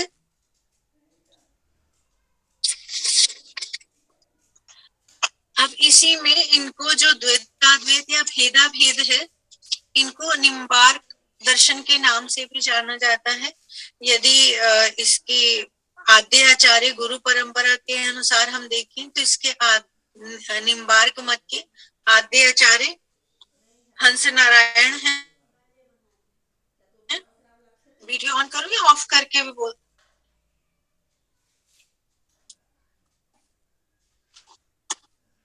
तो इसके आद्य आचार्य हंस नारायण है, या फिर यूं कहें कि भगवान ने हंस के रूप में सबसे पहले इस संप्रदाय के सिद्धांतों को सनक आदि को सिखाया। फिर सनक से कुमार, कुमार से नारद और नारद से निम्बार्काचार्य को ये उपदेश मिले। इसलिए यह संप्रदाय हंस संप्रदाय और निम्बार्क संप्रदाय दोनों नामों से प्रसिद्ध है। निम्बार्क भगवान के सुदर्शन चक्र के अवतार माने जाते हैं। अब निम्बार्काचार्य बड़े विद्वान थे, इनमें अलौकिक शक्ति थी। जो इनका नाम है इसके बारे में एक कहानी मिलती है कि एक समय इन्होंने अपनी शक्ति से एक सन्यासी को नीम के पेड़ पर अस्त हो जाने पर भी सूर्य के दर्शन करा दिए थे। इसलिए इनका नाम निम्ब प्लस अर्क निम्बार्क पड़ा। इनका वास्तविक नाम नियमानंद था।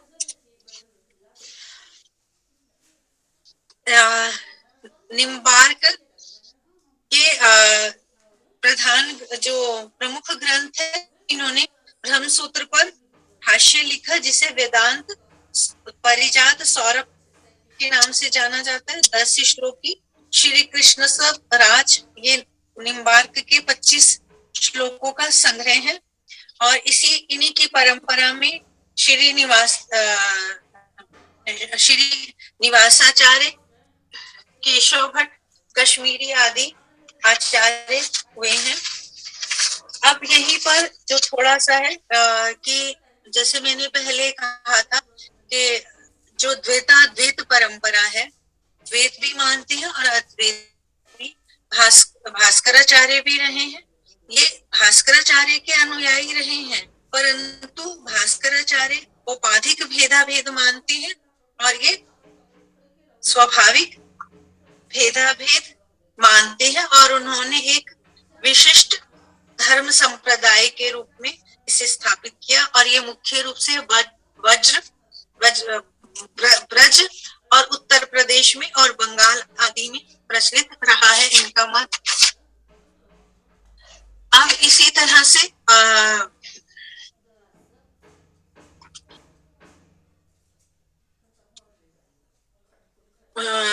जो द्वैताद्वैत का अर्थ है द्वैत भी अद्वैत भी। इस मत के अनुसार जीवात्मा, परमात्मा या ईश्वर, ये 3 तत्व हैं और तीनों आपस में भिन्न भिन्न हैं, इसलिए द्वैतवादी हैं। और जीव और प्रकृति या चित्त और अचित दोनों परमात्मा से या ईश्वर से के अधीन है। परमात्मा से ओतप्रोत भाव से जीव और जड़ में वर्तमान है। परमात्मा के बिना इनकी स्थिति नहीं हो सकती। परमात्मा से उनका इतना ही अंतर है जितना कि समुद्र का उसकी तरंग से। इसलिए ये एक प्रकार से अभेदवादी भी है। ये द्वैत और अद्वैत माना जाता है। इनका द्वैत और अद्वैत, द्वैत्व भी है और अद्वैत भी है। द्वैत कैसे है कि तीन तत्व मानते हैं, और अद्वैत कैसे है कि ये जो है इन तीनों में अद्वैत मानते हैं। इसकी स्थिति ईश्वर के अधीन मानते हैं। इसी तरह से जो निम्बार्क का कथन है कि ईश्वर, जीव और जगत तीनों की अलग अलग सत्ता है, इसलिए द्वैत। जीव आनंद का भोक्ता है और जगत आनंद का उपादान है। ये दोनों ईश्वर पर पूर्ण निर्भर हैं। ईश्वर नियामक है और जीव एवं जगत नियाम्य है। इस प्रकार ब्रह्म का चित्त और अचित, जीव और जगत दोनों से भिन्न भी है और अभिन्न भी है। तो ये भेदाभेद हुआ इनका, तीनों अलग भी हैं और आपस में ये इसके अधीन भी हैं, भेदाभेद। अब इसी तरह से जो इनके जो तीनों तत्व हैं इसकी चर्चा कर ले। जो ईश्वर है, ईश्वर निम्बार्क के मत में ब्रह्म की कल्पना सगुण रूप से की गई है।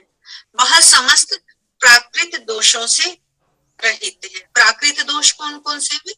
अविद्या, अस्मिता, राग, द्वेष और अभिनिवेश। ये जो पांचों दोष हैं ये योग शास्त्र में क्लेश के नाम से पुकारे जाते हैं। इन दोषों से रहित है और ईश्वर में कल्याण गुणों की कमी नहीं है। वे अनंत हैं, जिनमें जगत के का उदय होने का कारण और मोक्ष देना भी इनका प्रधान कर्म है।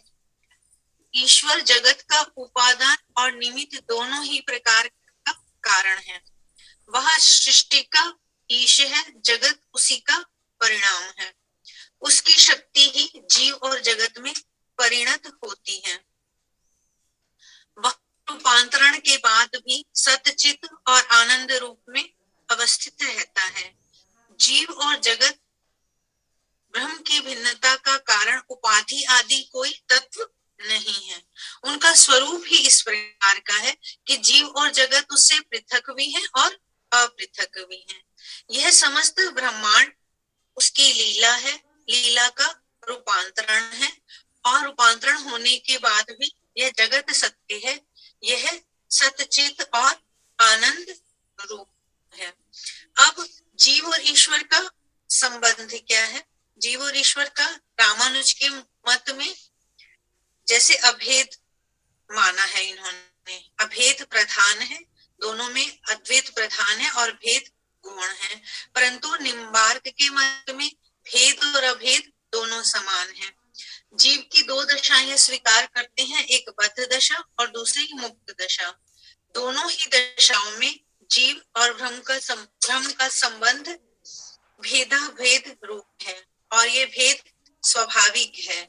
इसका तात्पर्य यह है कि बद्ध और मुक्त दोनों दशाओं में जीव ब्रह्म से भिन्न भी रहता है और अभिन्न भी रहता है। बद्ध दशा में भी ये भेदाभेद रहता है और मुक्त दशा में भी रहता है।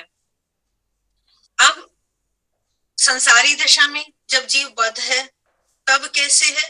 वह अल्पज्ञ है और एक देशव्यापी होने के कारण वह ब्रह्म से भिन्न है, मानना स्वाभाविक प्रतीत होता है। परंतु यह अभिन्नता वहां भी बनी रहती है, वह उससे भिन्न नहीं है। जिस प्रकार पेड़ से पत्तों की तथा प्रदीप से प्रभा की पृथक स्थिति नहीं होती और ना ही पृथक प्रवृत्ति होती है, बद्ध जीव की भी वैसी ही दशा है। मुक्तावस्था में भी भेदाभेद बना रहता है। मुक्त जीव को भ्रम से अभिन्न मानना तो उपयुक्त प्रतीत होता ही है, परंतु छांदोग्योपनिषद मुक्त जीव के प्रसंग में कहती है स्वेन रूपेणेव संपद्यते, अर्थात मुक्त अवस्था में जीव अपने ही स्वरूप से संपन्न हो जाता है। इस श्रुति वाक्य के आधार पर निम्बार्क मुक्त दशा में भी जीव को भ्रम से भिन्न मानते हैं। आशय यह है कि जीव भ्रम का भेदाभेद स्वाभाविक है। अब दूसरा जो है जीव सब दशाओं में कर्ता और भोक्ता है। वह हरि के अधीन सर्वदा रहता है। जीव नियम्य है और जीव नियंता अर्थात ईश्वर नियमन करता है। सर्वदा मुक्त दशा में भी जीव सर्वदा उसके नियंत्रण में रहता है। मुक्त दशा में भी यह उसकी विलक्षणता उससे अलग नहीं होती। परंतु स्मरण रखने की बात यह है कि जीव का कर्तृत्व ईश्वर के अधीन है। जीव अणुरूप है तथापि वह समस्त शरीर को अपनी चेतना से उद्भासित करता है। जिस प्रकार घर के एक कोने में रखा गया दीपक समस्त घट को प्रकाशित करता है, अथवा जिस प्रकार ललाट पर रहने वाला चंदन समस्त देह को विभूषित करता है। जीव प्रति शरीर में भिन्न है और इसलिए वह अनंत भी माना गया है।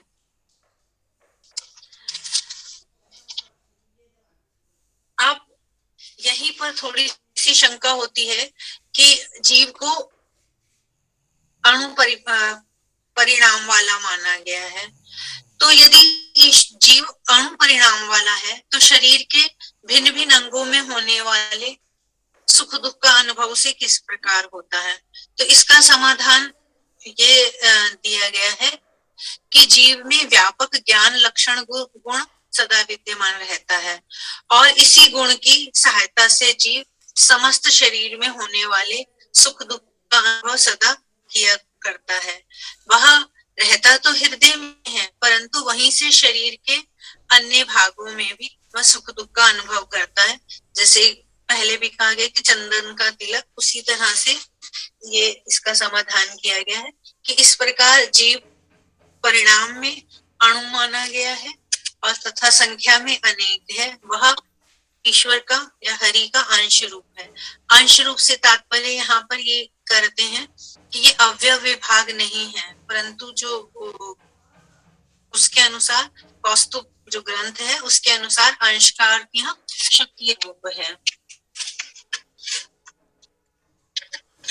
अब यहीं पर जीव को क्योंकि चित्त कहा गया है तो चित्त वह ज्ञाता और ज्ञान दोनों का आश्रय है। वह ज्ञाता भी है और ज्ञान का आश्रय भी। जिस प्रकार सूर्य प्रकाशमय है और प्रकाश का आश्रय भी है, उसी प्रकार जीव एक समय में ज्ञान का स्वरूप भी है और ज्ञान का आश्रय भी है। वह कर्मों का कर्ता भी है और फलों का भोक्ता भी है। ज्ञान और भोग के लिए वह ब्रह्म के अधीन है। वह ईश्वर का अंश है और ईश्वर अंशी है। वह प्रत्येक अवस्था में करता है। मुक्तावस्था में भी वह कर्तृत्व से अलग नहीं रहता। प्रत्येक अवस्था में वह आनंदमय है और प्रत्येक अवस्था में उसका शरीर अस्तित्व बना रहता है। शरीर से उसका संयोग भी होता है और वियोग भी होता है। वह अनादि अमर है। जीव अनंत है और प्रत्येक जीव अणुरूप एवं विभु है। अणुरूप एवं विभु है। आत्मगुण से वह अणुरूप है और धर्मभूत ज्ञान से वह विभु है। तो इस प्रकार से अंशाभिमानी से वो भिन्न भी है और अभिन्न भी है। जीव यहीं पर जीव ईश्वर का शक्ति रूप है और ईश्वर शक्तिमान है। जीव दो प्रकार का माना गया है, मुक्त और बद्ध। जो मुक्त जीव है वो भी दो प्रकार के माने गए हैं, एक नित्य मुक्त और दूसरा मुक्त जीव। जो नित्य मुक्त है, जो जरा मरण आदि प्राकृतिक दुखों से शून्य है, वे नित्य भगवान का दर्शन करते रहते हैं।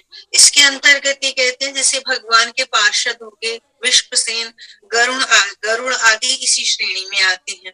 दूसरे हैं मुक्त जीव। मुक्त जीव जो है अविद्याजन्य दुखों से रहित है मुक्त जीव। यदि मुक्त जीव का हम देखें तो उसकी भी अलग अलग श्रेणियां हैं आकार ग्रंथों में। कुछ जो है हमेशा आनंद रूप भगवत भाव को पाने में पाने वाले हैं और दो दूसरे हैं स्वरूपानंद को पाने वाले हैं, उतने में ही संतुष्ट हो जाते हैं। और यहाँ पर मुक्त जीव अपने विशेष स्वरूप को ही प्राप्त करता है और अपने मुक्त जीव ब्रह्म के साथ मिलकर यहाँ पर ये इस जो निम्बार्काचार्य हैं कि एक हो जाता है। एक होने पर भी वह अपनी स्वतंत्रता पृथक बनाए रहता है और उसका व्यक्तित्व बना ही रहता है यहाँ। और जो बद्ध जीव है वो दो प्रकार के हैं, एक मुमुक्षु जो मोक्ष प्राप्त करने का इच्छुक है, दूसरा बुभुक्षु जो विषयों के आनंद में ही लगा रहता है। इसी तरह से जगत अचित को कहते हैं, ये तीन प्रकार का है, प्राकृत, अप्राकृत और काल। जो प्राकृत है महद से लेकर स्थूल महाभूत तक, प्रकृति से उत्पन्न सभी जड़ पदार्थ जितने भी उत्पन्न हुए हैं, और आप अप्राकृत जिसका प्रकृति से कोई संबंध नहीं है, जैसे विष्णु रूप, विष्णु पद, परम पद आदि सभी अप्राकृत है। काल ये इन तीनों से भिन्न काल है और उपाधियों के कारण काल अनेक है। स्वरूपतः काल नित्य होते हुए भी कार्यतः अनित्य है। ये तीनों जड़ तत्व शाश्वत है। ईश्वर जड़ का निमित्त कारण भी है और उपादान कारण भी है। वह अपनी अलौकिक शक्ति से अपने आप को जगत के रूप में रूपांतरित करता है। जगत के रूप में रूपांतरित होने पर भी उसके स्वरूप में कोई परिवर्तन नहीं होता। जगत ईश्वर का रूपांतरण होने के कारण सत्य और भ्रम से अभिन्न है, किंतु सर्वज्ञ एवं सर्वशक्तिमान होने के कारण ब्रह्म जगत से भिन्न है। निम्बार्क के अनुसार यह जगत यथार्थ और भ्रम का रूपांतरण है। इनका जो मोक्ष है, मोक्ष प्राप्ति के 5 साधन इन्होंने कहे हैं, कर्म, विद्या या ज्ञान, उपासना, प्रपत्ति और गुरुपासक्ति। निम्बार्क का कहना है कि मोक्ष प्राप्ति के लिए वैराग्य धारण करना कोई आवश्यक नहीं है। यदि हम फल की कामना छोड़कर निष्काम भाव से स्वधर्म का पालन करते हैं तो मोक्ष प्राप्ति का आधार तैयार होता है।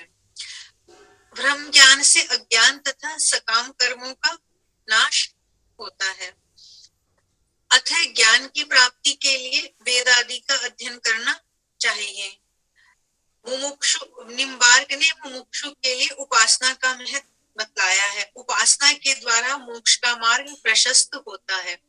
इस प्रकार कर्म, विद्या, उपासना, अब चतुर्थ जो है इनका उपाय है प्रपत्ति। प्रपत्ति का अर्थ है कि ईश्वर को पूर्ण समर्पण कर देना, तो जिसे कहा गया है शरणागति। शरणागति के स्वरूप को इन्होंने समझाया है वैष्णव संप्रदाय में कि भगवान से यह प्रार्थना करना कि मैं अपराधों का भंडार हूँ, दरिद्र हूँ तथा मेरी गति अन्यत्र नहीं है, इसलिए आप ही मेरे उद्धार के लिए उपाय कीजिए। इस प्रकार से ईश्वर को प्रार्थना करना, और इसके 6 अंग बताए गए हैं इस प्रपत्ति के। प्रपत्ति के 6 अंग में पहला है कि मैं भगवान के अनुकूल रहूंगा। दूसरा, भगवान से प्रतिकूलता को छोड़ देना। तीसरा, भगवान मेरी रक्षा करेंगे, मुझे पूर्ण विश्वास है। चौथा, भगवान का रक्षक के रूप में वर्ण करना। पांचवा, अपने को भगवान को समर्पण कर देना। छठा, नितांत दीनता या कार्पण्य। ऐसी शरणागति ही पूर्ण कही जाती है। इसके 6 अंग जो भगवान को अपना अनुग्रह जीव पर करने के लिए विवश कर देते हैं। इसी तरह से यदि जो हमने शरणागति देखें, ये शरणागति वैष्णव संप्रदाय के साधन तत्व के रूप में प्रतिष्ठित की गई है, और इसका विशिष्ट विवेचन वैष्णव आचार्यों की सूक्ष्म विवेचन शक्ति का विलास है इस प्रपत्ति के बारे में ही। और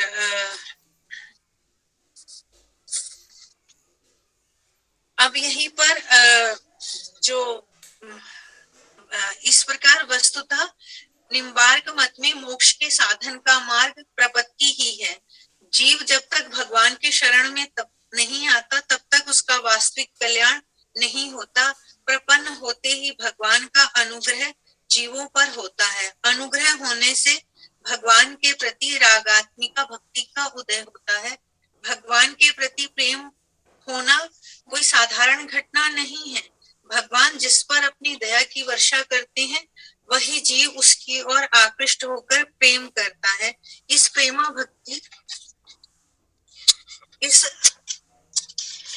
प्रेमा भक्ति का ही फल है भगवान से साक्षात्कार अर्थात भगवान के दर्शन। तब जीव भगवान के भावों से स्वतः व्याप्त हो जाता है और इस दशा में वह सदा के लिए क्लेशों से छुटकारा पा जाता है। निम्बार्क मत में भी अन्य वैष्णवों के अनुसार विदेह मुक्ति ही मान्य है, जीवन मुक्ति नहीं। इसी तरह से निम्बार्क ने जो छठा बताया है गुरु पाप शक्ति प्रपत्ति के साथ कि गुरु को पूर्ण रूप से आत्मसमर्पण कर देना। गुरु जीव और ईश्वर के बीच की कड़ी है, वह जीव को ईश्वर की ओर ले जाती है। जीव मोक्ष प्राप्ति के लिए आवश्यक साधन जुटाता है।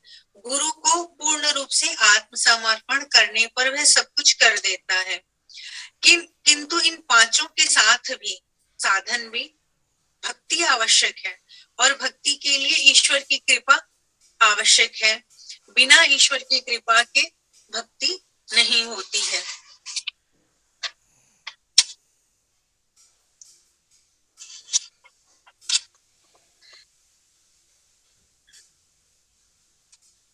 इसी तरह से इन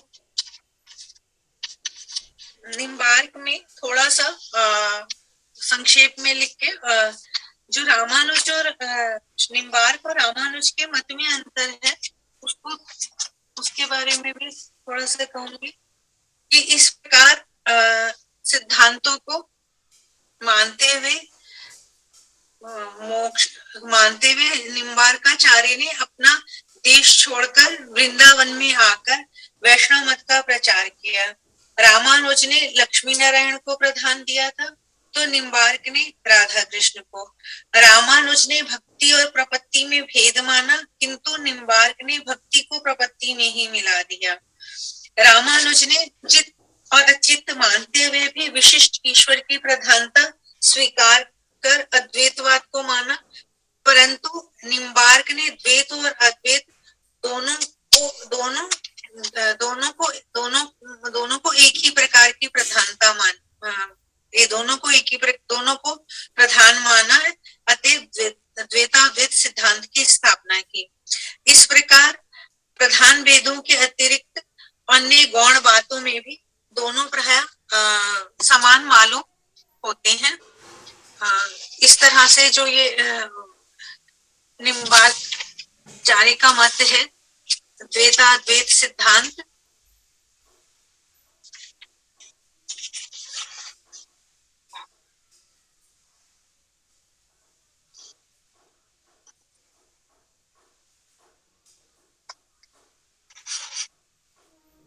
तो निम्बार्क मत पे विशिष्टाद्वैत पे मैं ज्यादा वही करीब वही इनके सिद्धांत है। थोड़ा सा सिद्धांतगत भेद है कि स्वाभाविक तीनों की सत्ता मानते हैं और वशिष्ठ विद्वैत मानते हैं और इस तरीके से निम्बार्क मत पे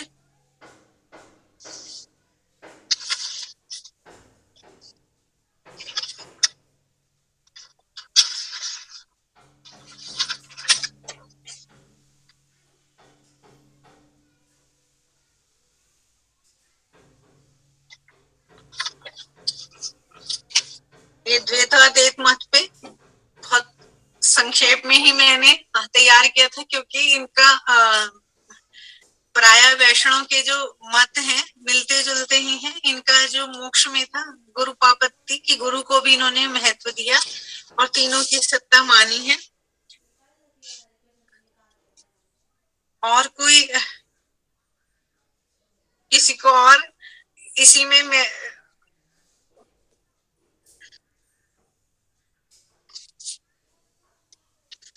मैं चाहूंगी कि कोई और थोड़ा सा अपना द्वैताद्वैत पे कुछ और विशेष ज्ञान, कुछ और एक नए पॉइंट बोल दें तो और भी मुझे भी सुविधा होगी। मैम, इसमें आपने कहा ईश्वर जड़ का उपादान व निमित्त कारण है, तो इसमें उपादान कारण और निमित्त कारण को थोड़ा आप एक्सप्लेन कर दीजिए। देखिए, जो सृष्टि का निमित्त कारण है और उपादान कारण,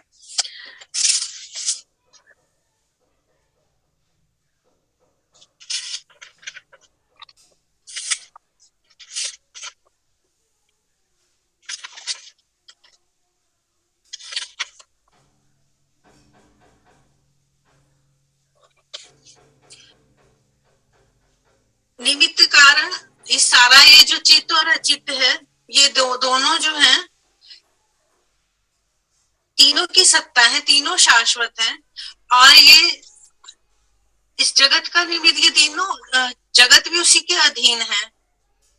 तो उपादान कारण भी ईश्वर ही है, निमित्त कारण तो है ही। बिना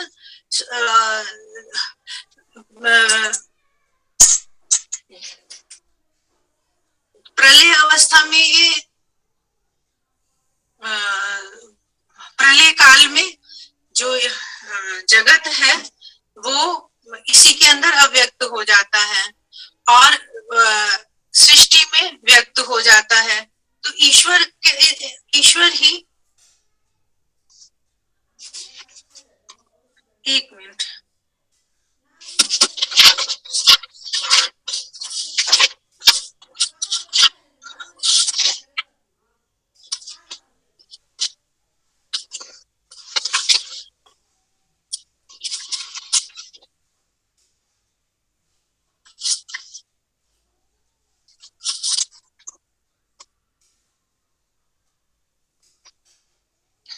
सॉरी,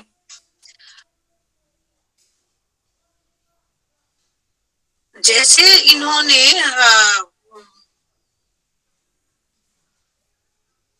ईश्वर जो है निमित्त और उपादान का, जगत को उसी का परिणाम मानते हैं, ये उसी का ईश्वर ही है, निमित्त भी है। और जो जिस तरीके से अभिन्न निमित्तोपादान है, शंकराचार्य ने माना है, उसी तरह से अभिन्न निमित्तोपादान कारण ये वैष्णव मानते हैं, जो अभी कि निमित्त भी वही है और उपादान भी है, ये दोनों ही इसको माना गया है, ईश्वर को ही। निम्बार्क ने भी, और क्या कहते हैं, शंकराचार्य की तरह से इसका, क्योंकि कोई उपाधि नहीं है इसकी, और ये कहते हैं कि ये जगत उसकी लीला है, लीला का रूपांतरण है। शायद मैं ठीक से आपको जवाब नहीं दे पाई, क्या कोई और बोलेगा?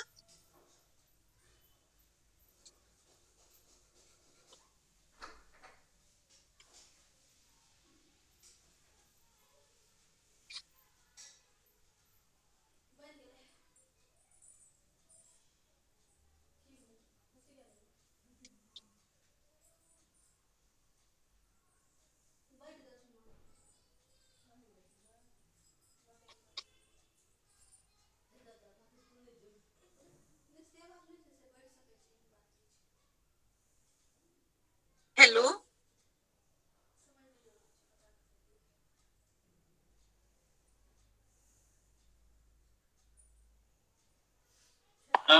मैडम, एक आपने कहा कि ब्रह्म,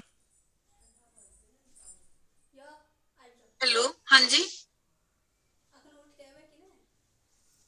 मैडम आपने कहा ब्रह्म ज्ञान से सकाम कर्मों का नाश होता है, तो वो सकाम कर्म कौन से हैं? इन्होंने उपाय बताया ना, सकाम कर्म, वो तो बहुत सकाम कर्म, सारे ही सकाम। माधवा जी, हाँ जी, हाँ जी, अच्छा, आपकी आवाज ही पहचान पा रही हूँ। देखिए, जो कर्म के भी, यदि हम कर्म में भी जो कहें सकाम कर्म, उसमें भी आ जाते हैं विहित कर्म, निषिद्ध कर्म, उदासीन कर्म, कुछ काम्य कर्म, किसी कामना से हम कर रहे हैं। गीता भी कहती है कुरुनेव कर्मा, कि सब कर्मों को त्याग दो। जहां आसक्ति है हमारी, वो कर्म मीमांसा में तो बहुत डिटेल में इसको कहा गया है ना, सकाम कर्म, वित्तेषणा, किसी भी तरीके से विस्तृत व्याख्या हो जाती है। वाधवा जी, आप तो इस विषय के अच्छे से जानकार हैं। नहीं सकाम कर्म हम वेदों में जाए, उसमें जाए, किसी भी तरीके से इसको कर लेते हैं कि हम इसको धर्मशास्त्र के संदर्भ में देखें, वित्तेषणा पुत्तेषणा, इसके हिसाब से कर्म करना।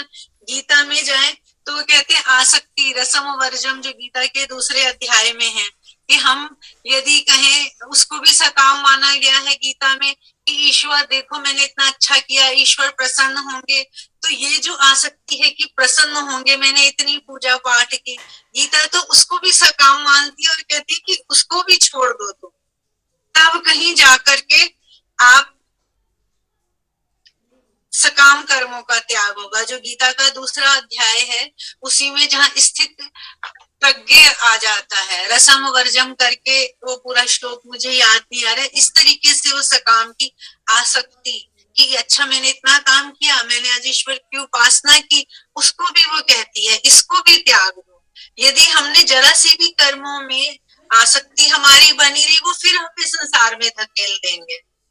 तो इस तरीके से गीता के दूसरे अध्याय में स्थित प्रज्ञ के संदर्भ में बहुत अच्छे से शंकराचार्य ने, कि किसको सकाम कहेंगे, किसको आसक्ति कहेंगे, किसको त्याग कर ही हम ईश्वर का ज्ञान करें, तटस्थ बने, बहुत सूक्ष्म विवेचन किया गया है। बहुत अच्छा, धन्यवाद।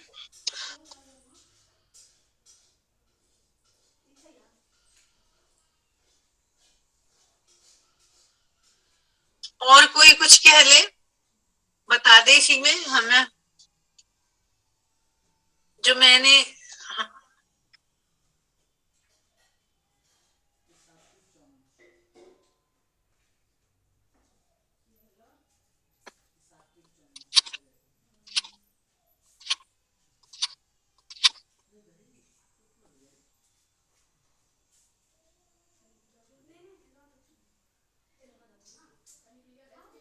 रजत जी,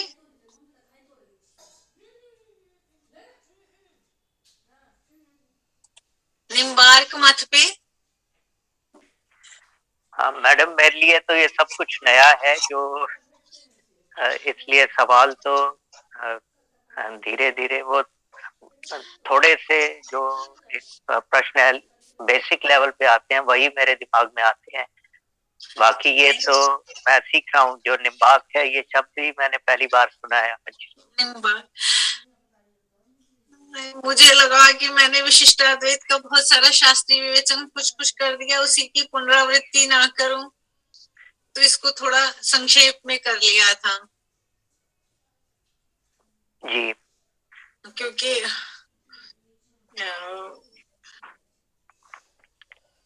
पहले और कोई, क्योंकि जो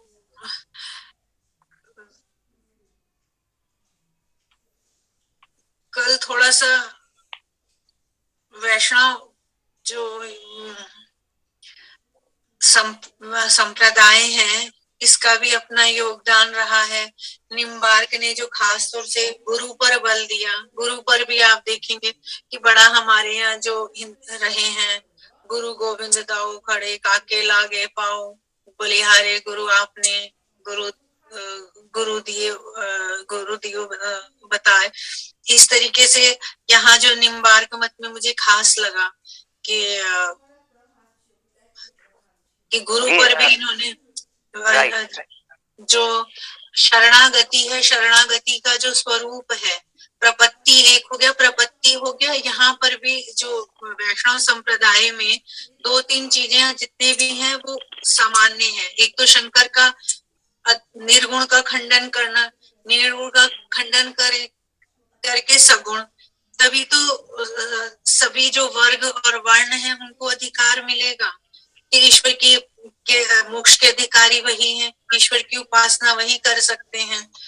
और इसी तरह से जो कई प्रकार की भक्ति है, आप पढ़ोगे नवधा भक्ति, उसमें आ जाती है कि लास्ट में जब आप कुछ नहीं कर सकते, सब कुछ ईश्वर पर ही छोड़ दीजिए, कि तुम ही मेरा करोगे उद्धार। ये भी एक ऐतिहासिक क्रम में ये सब चीजों का इनका विकास हुआ ना, विशेष रूप से शरणागति का इनके सिद्धांतों में, और उसके भी अंग माने गए हैं कि एक एक करके आपको कहे कि मैं अनुकूल रहूं, मैं आपका वर्ण कर रहा हूँ। और सृष्टि ये इनके निम्बार्क वाले मत में मुझे शरणागति और ये जो गुरु उपासक्ति थी वो विशेष लगा, इसलिए मैंने सोचा थोड़ा सा बाकी जो शास्त्रीय विवेचन है उसको कम कर दूं, ज्यादा एक जैसा ही मिलता जुलता है। कुछ शंकाएं हैं, अणु मानना और उसको निमित्त मानना, अलग अलग मानना, उपादान मानना, निमित्त कारण और उपादान। किसने पूछा था? रजत जी ने? हाँ जी हमने। अच्छा, निमित्त और उपादान कारण जो है, जैसे आपने शंकराचार्य का पढ़ा होगा, मकड़ी वाला उदाहरण आपको याद है? उपादान कारण और निमित्त कारण किसको कहते हैं? जी मैम, मेरे को तो ये याद है, उपादान कारण प्रकृति को कहा जाता है और निमित्त कारण ईश्वर ही होता है। तो मेरी जानकारी में तो इतना है। नहीं, मैं निमित्त कारण और उपादान कारण को भी ऐसे ही अलग से समझा देती हूँ। मान लीजिए क्या कहते हैं, हमें घड़ा बनाना है तो हमें क्या क्या चीजें चाहिए? मिट्टी चाहिए जी, चक्र चाहिए, पानी चाहिए, बहुत सारी चीजें चाहिए ना। और साथ साथ क्या चाहिए? बनाने वाला भी चाहिए। हम तो बनाने वाला भी तो एक चाहिए, उसके साथ ये सारी सामग्री हो गई जिसको हम उसमें कहेंगे रॉ मटेरियल। तो रॉ मटेरियल भी चाहिए। और निमित्त भी, जिसको जो जानकार होगा वही तो होगा निमित्त कारण। मान लीजिए मेरे को आता ही नहीं, तो मेरे को तो मुझे आ ही नहीं रहा, मैं क्या करूं? मेरे को तो घड़ा बनाना नहीं आता, मुझे तो काम करना नहीं है, मैंने किया नहीं। तो उस तरीके से मैं सिर्फ निमित्त कारण और उपादान शब्द के अर्थों को समझा रही हूँ आपको, कि निमित्त कारण ये हो गया जो उसको बनाने वाला हो गया, और उपादान हो गया ये जो रॉ मटेरियल हो गया, जैसे घड़ा हो गया। घड़े के साथ साथ अब न्याय वैशेषिक में जाएंगे, फिर उसकी व्याख्या और की गई, जैसे मिट्टी हो गई, ये रॉ मटेरियल, ये उपादान कारण हो गया, और निमित्त कारण हो गया उसको बनाने वाला। अब यहीं पर जो दर्शन में उठती है कि उपादान कारण क्या है और निमित्त कारण क्या है। आप न्याय वैशेषिक में देखिए, वो प्रमाणों को मान लेते हैं उपादान कारण। अब यहाँ पर एक दोनों को अलग, मैं निमित्त और उपादान को यूं ही समझा रही हूँ आपको रजत जी। मान लीजिए जैसे दोनों चीजें अलग अलग हो गई, उपादान अलग हो गया और निमित्त अलग हो गया, ठीक है मैम? ठीक है, लेकिन यहाँ पर जो आगे जरा सा समझा रही हूँ कि शब्द से। अब जैसे मान लीजिए जो वेदांत दर्शन में आता है कि उपादान कारण कौन है और निमित्त कारण कौन है, तो वेदांत दर्शन से ही शुरू कर रही हूँ कि शंकराचार्य कहते हैं कि उपादान कारण भी ईश्वरी है और निमित्त कारण भी ईश्वरी है। जैसे इसका उदाहरण देते हैं, मकड़ी का उदाहरण देते हैं। मकड़ी जाला बनाती है तो सामग्री कहाँ से आती है?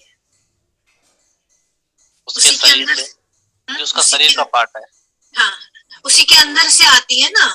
उपादान भी वही है और निमित्त, जो रॉ मटेरियल भी उसी से आता है और निमित्त भी। तो ये जो अभिन्न निमित्तोपादान कारण चलता है, कि निमित्त भी वही है और उपादान भी वही है।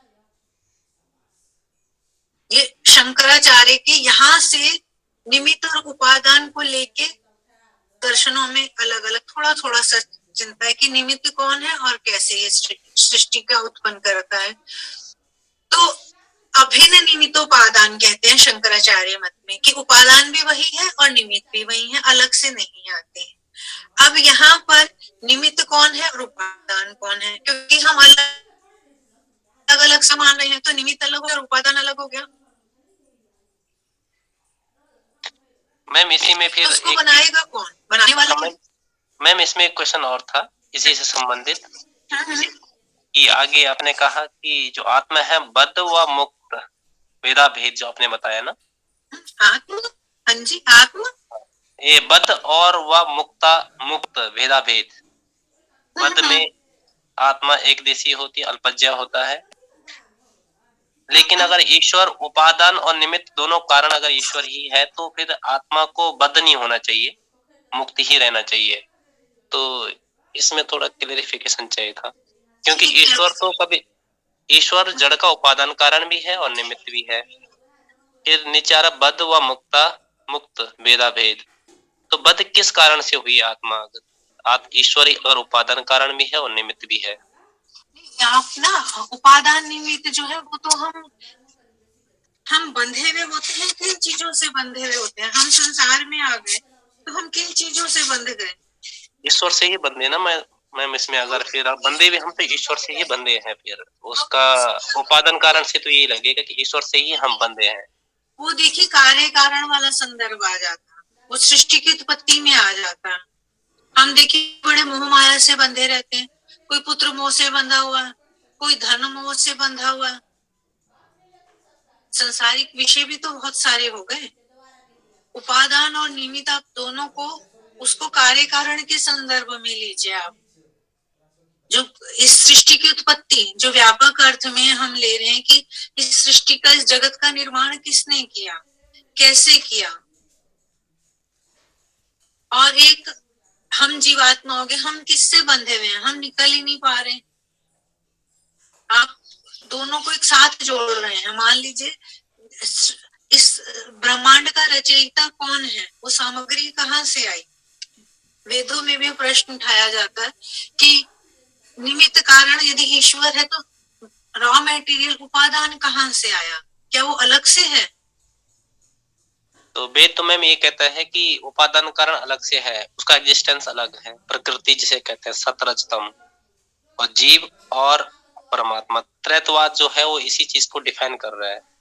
और उसमें जो बद्ध होता है अकॉर्डिंग टू सत्यार्थ प्रकाश, कि जो बद्ध हो रहा है वो प्रकृति में आदमी बन जाता है। प्रकृति के जो दोष होते हैं, रंग रूप जो तन्मात्राएं कही जाती है, रंग रूप रस जो शब्द होते हैं, तन्मात्रा हो गए, इनकी वजह से बंधन में हो जाता है, उसे भ्रांति हो जाती है, अपने स्वरूप से हट जाता है आत्मा, और दृश्यमान जगत में उसको अपने आप को समझने लग जाता है। तो इस भ्रांति से जब तक नहीं हटेगा तब तक वो मुक्त नहीं हो सकता। वहाँ जहाँ बिल्कुल आपने सत्यार्थ प्रकाश को ठीक कहा, जो तन मात्रा है उसके ये विषय है ना, रूप रस, तो हम किस में बंधे रहते हैं? इसी में तो सांसारिक, किसी को मैं कह रही हूँ सांसारिक आकर्षण। तो मैम फिर इसी को अलग से उन्होंने कह दिया, ये प्रकृति है, प्रकृति को अलग डिफाइन किया, उपादान कारण बताया है कि हम इसमें उलझे ना, उपादान कारण। लेकिन यहाँ पे अगर ईश्वर को उपादान कारण मानेंगे तो फिर ईश्वर में भी तो दोष आ रहा है। नहीं, ईश्वर वही मैं कह, आप ना वो एक उपादान कारण और एक ऐसे दो अलग अलग को करिए, फिर दोनों को जोड़िए। एक निमित्त कार्य कारण को लीजिए और दूसरा इसको लीजिए। जैसे सत्यार्थ प्रकाश में आपने कहा निमित्त कारण और उपादान कारण, ठीक है भाई। अब शिशु उत्पन्न हो गया, अब कैसा निकलेगा भगवान जाने, हमें क्या मालूम है। राइट मैडम, आप जैसे अभी कह रहे हैं शिशु उत्पन्न हुआ है, ये कठोपनिषद में ऐसा कहा गया है कि आत्मा ही आत्मा का उत्पादक है, और ऐसा कठोपनिषद में कहा गया है। और जो शब्द जो आवाज करता हुआ शरीर से निकलता है वो भी मैं ही उसका उत्पादक हूँ और मैं ही उसका निमित्त भी हूँ उन शब्दों का। क्या ऐसा भी कहा जा सकता है? या इसको फिजिक्स में वो बहुत अच्छी तरह कहता है कि एनर्जी इज कंजर्व्ड।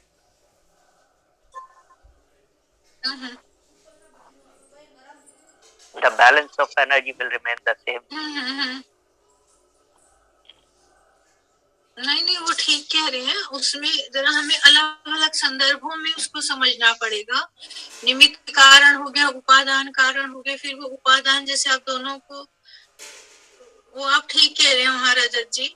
मैं पता नहीं आपको स्पष्ट कर पाई नहीं कर पाई कि आप मैडम वो सवाल किसी और का था, शायद मिस्टर महेंद्र का। मैं तो अभी बाद में सिर्फ ये 2-3 ही सेंटेंस इसमें मैंने कहा आपको। जो जी का स्पीकर बोलता हुआ दिखाई दे रहा है ना। राइट, वो एक कठोपनिषद में पढ़ा था, ऐसा सामवेद में भी आता है कि आत्मा ही आत्मा का उत्पादक है। और ये आप जैसे चाइल्ड बर्थ का आप कह रही थी, वो बिल्कुल वैसा ही उन्होंने भी कहा है कि जब आत्मा आत्मा को बनाता है, तो ऐसा उन्होंने भी कहा है। तो इसको मैं सिर्फ इतनी ही बात कह रहा था। नहीं, वो तो आप ठीक कह रहे हैं, कुछ और बता दीजिए, कल और उसकी समाधान करूंगी। मैडम आप जो भी बताएंगे वो मेरे लिए, एटलीस्ट मेरे लिए, ऑडियंस में मेरे लिए नया होगा। तो आप जो भी बताएं वो that will be very helpful and welcome, जब भी जैसा भी आप बताएंगे। नहीं, वो तो खैर मेरे को टॉपिक दे रखे हैं, बाकी दो कल उस पर बोलूंगी, तो उसी हिसाब से उन्हीं विषय टॉपिक पर और बोल दूंगी। ठीक है रजत जी, आप क्या कर रहे हैं, क्या करते हैं?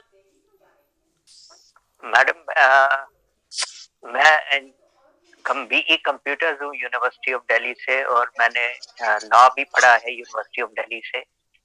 तो अभी मैं प्रैक्टिस में हूँ, और ये वेदों का, क्योंकि ये ऑनलाइन मैकेनिज्म से हो रहा था, इसलिए मैं इसको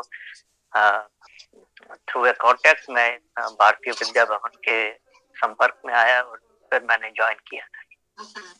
नहीं, अच्छा है, मेरे भी बहुत सारे लेक्चर मिस हो गए, मुझे पता ही नहीं चला। इस जो फोन यूज नहीं कर रही थी उसमें ये लिंक था।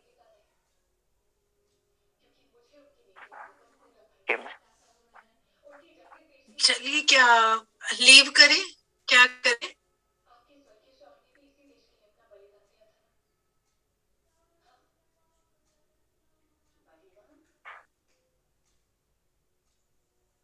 वाधवा जी?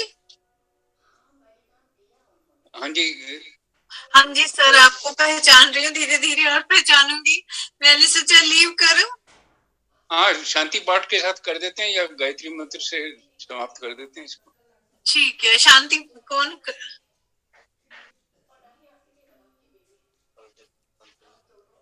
मैं करूं?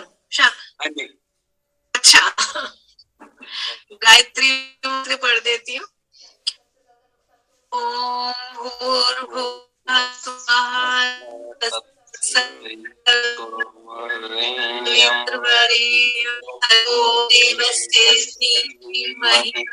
धियो यो नः ओम शांति शांति शांति।